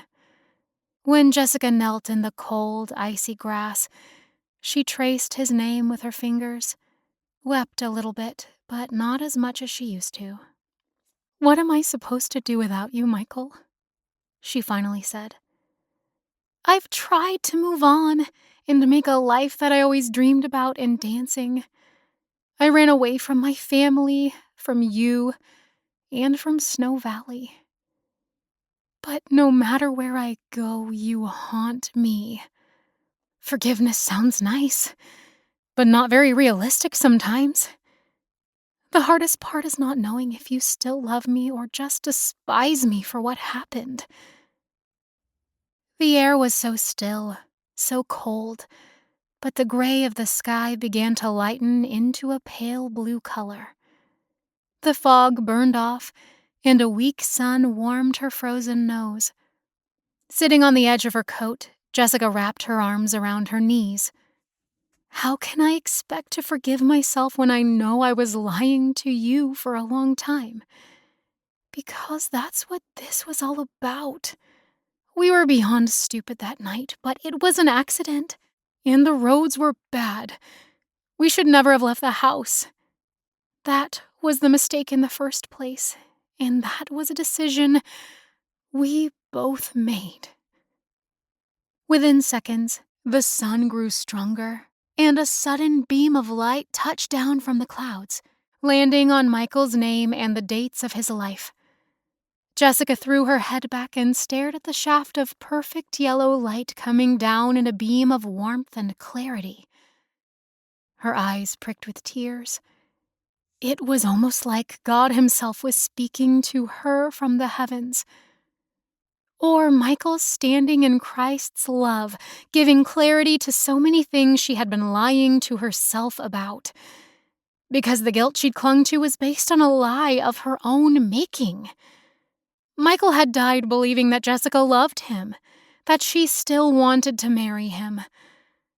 But actually, they had both been lying, clinging to childhood promises and a fantasy because they had been the very best of friends.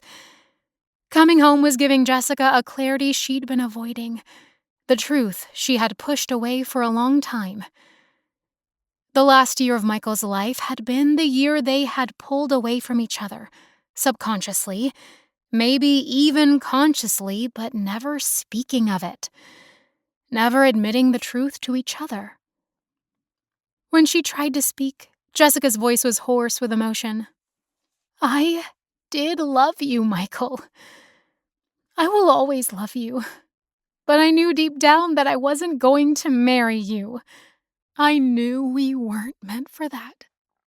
You knew it too, but we were both too afraid to admit it to each other. Jessica had continued to live that lie, refusing to face the truth, refusing to give herself permission to really live again or allow herself to love again. Burying her head in her arms, Jessica sobbed for Michael, for his beautiful life gone, for herself, and for time lost. Oh, Michael, will you please forgive me? I wasn't the friend you should have had. I let you down. We should have talked to each other even if we knew the worst. We abandoned each other. There was silence in the graveyard. But for the first time, Jessica had spoken her lies and fears out loud. The oddest sensation came over her, as though Michael was actually there, in that shaft of sunlight, listening to her confession and healing her tears. She had finally spoken the truth. It had been impossible to face the truth in New Orleans because it wasn't to be found there. She had to come home to heal, even if it was the hardest thing she'd ever done. Maybe that's what salvation was. Giving your sins and pain and heartache to God. He could erase them, ease them, and He loved you in spite of your faults. Jessica lifted her face to the sun, wiping away the tears with both hands and smiling up into the light of hope. If Michael was still here, he would have been ticked off that she'd run away and hid herself from the world. She could just imagine how he would have chided her, but all of that was melting away. Only the love they'd had between them remained.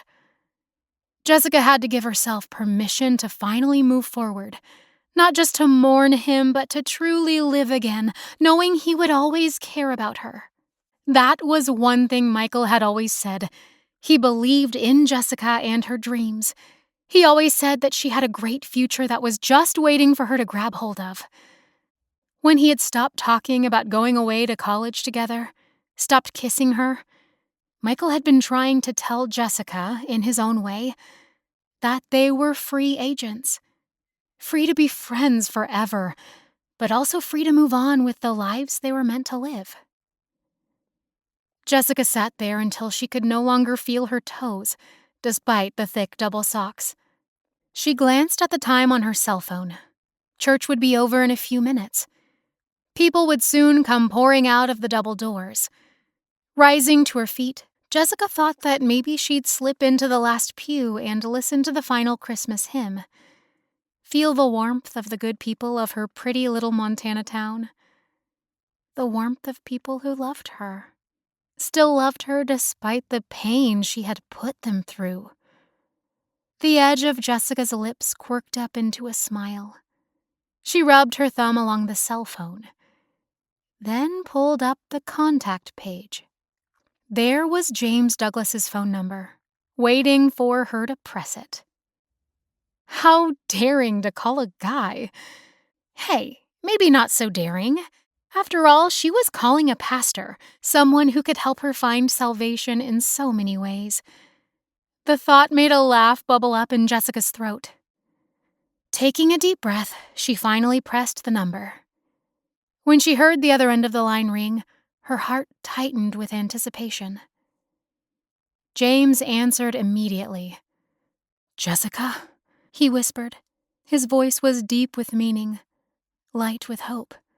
She could hear organ music playing in the background, the final singing.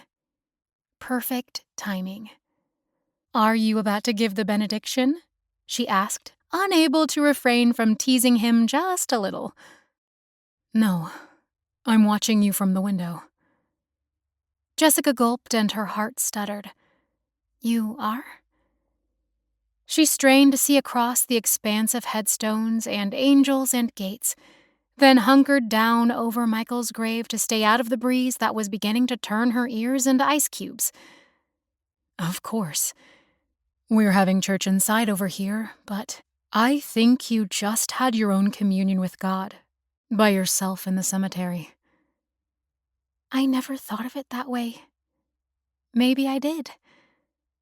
His voice grew tender.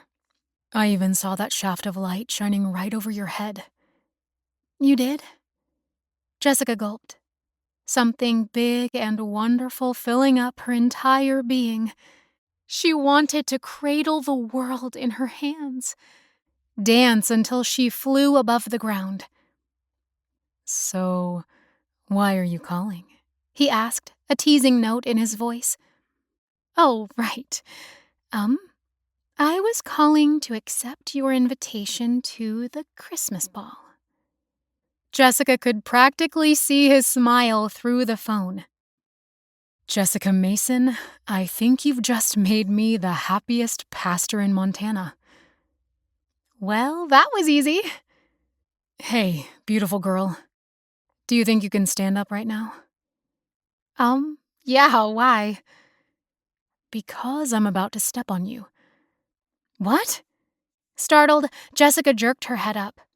James Douglas was striding across the graveyard straight toward her.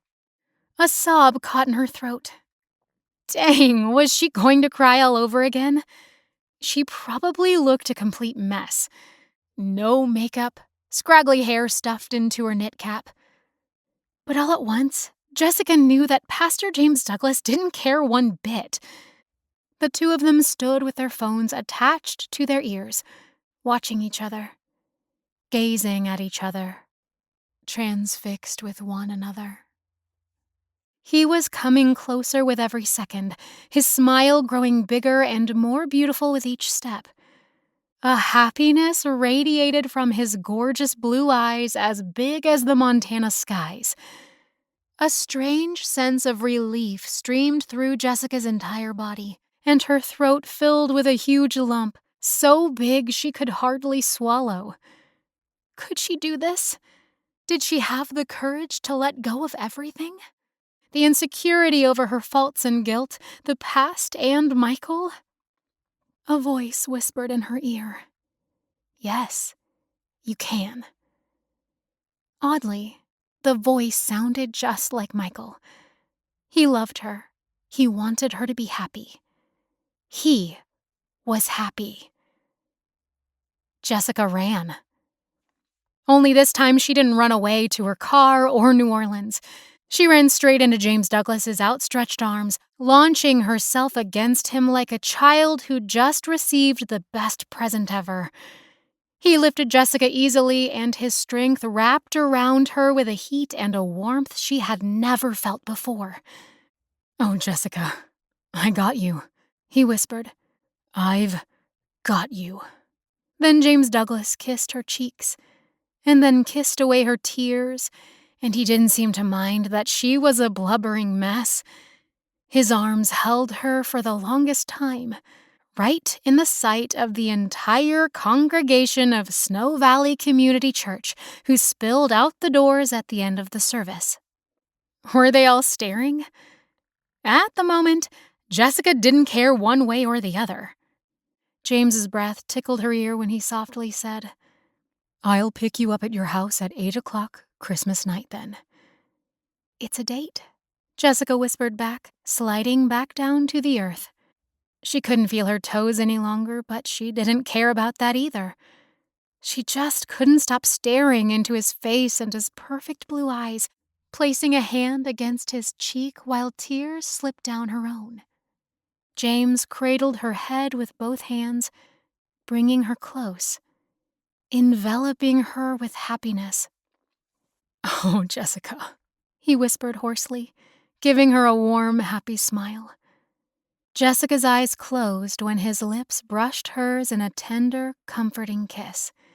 Instantly, her stomach shot straight up her throat, and for a moment she would have sworn that her heart was floating just like the neon sign over Mr. C's burger joint. This man, this pastor in training, James Douglas, was mending her, healing her heart, one moment at a time. She was exactly where she wanted to be, exactly where she needed to be. When his warm lips sought Jessica's, he held her tight against him. For the first time in 5 years, there was so much promise, so many possibilities hovering on the horizon. A new beginning filled with hope. When James bent his head to continue to kiss her, Jessica's mouth softened as he tasted her lips and deepened the kiss until she was lightheaded. Falling helplessly against his broad chest while his arms wrapped around her, James brought her closer into the most perfect embrace. It had never been like this with Michael.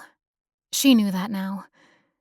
When James kissed her, Jessica knew that she could finally throw off the shackles of guilt, recriminations, and anger that had caused so much unhappiness and loneliness for too many years. When their lips finally broke apart, she opened her eyes to gaze into his face. He was smiling at her as if she were the only person in the world. When she smiled back in return, James's crystal blue eyes sparked with humor and mischief, and such a sweet, beautiful love that Jessica knew it was safe to open her heart once more. It was time to take a risk and throw away the broken heart and guilt so she could discover a new life, a real love, all over again. This has been Risking It All for Love, a Snow Valley small-town romance, written by Kimberly Montpetit, narrated by Cassie Rowland. Copyright 2023 by Kimberly Montpetit. Production copyright by Kimberly Montpetit.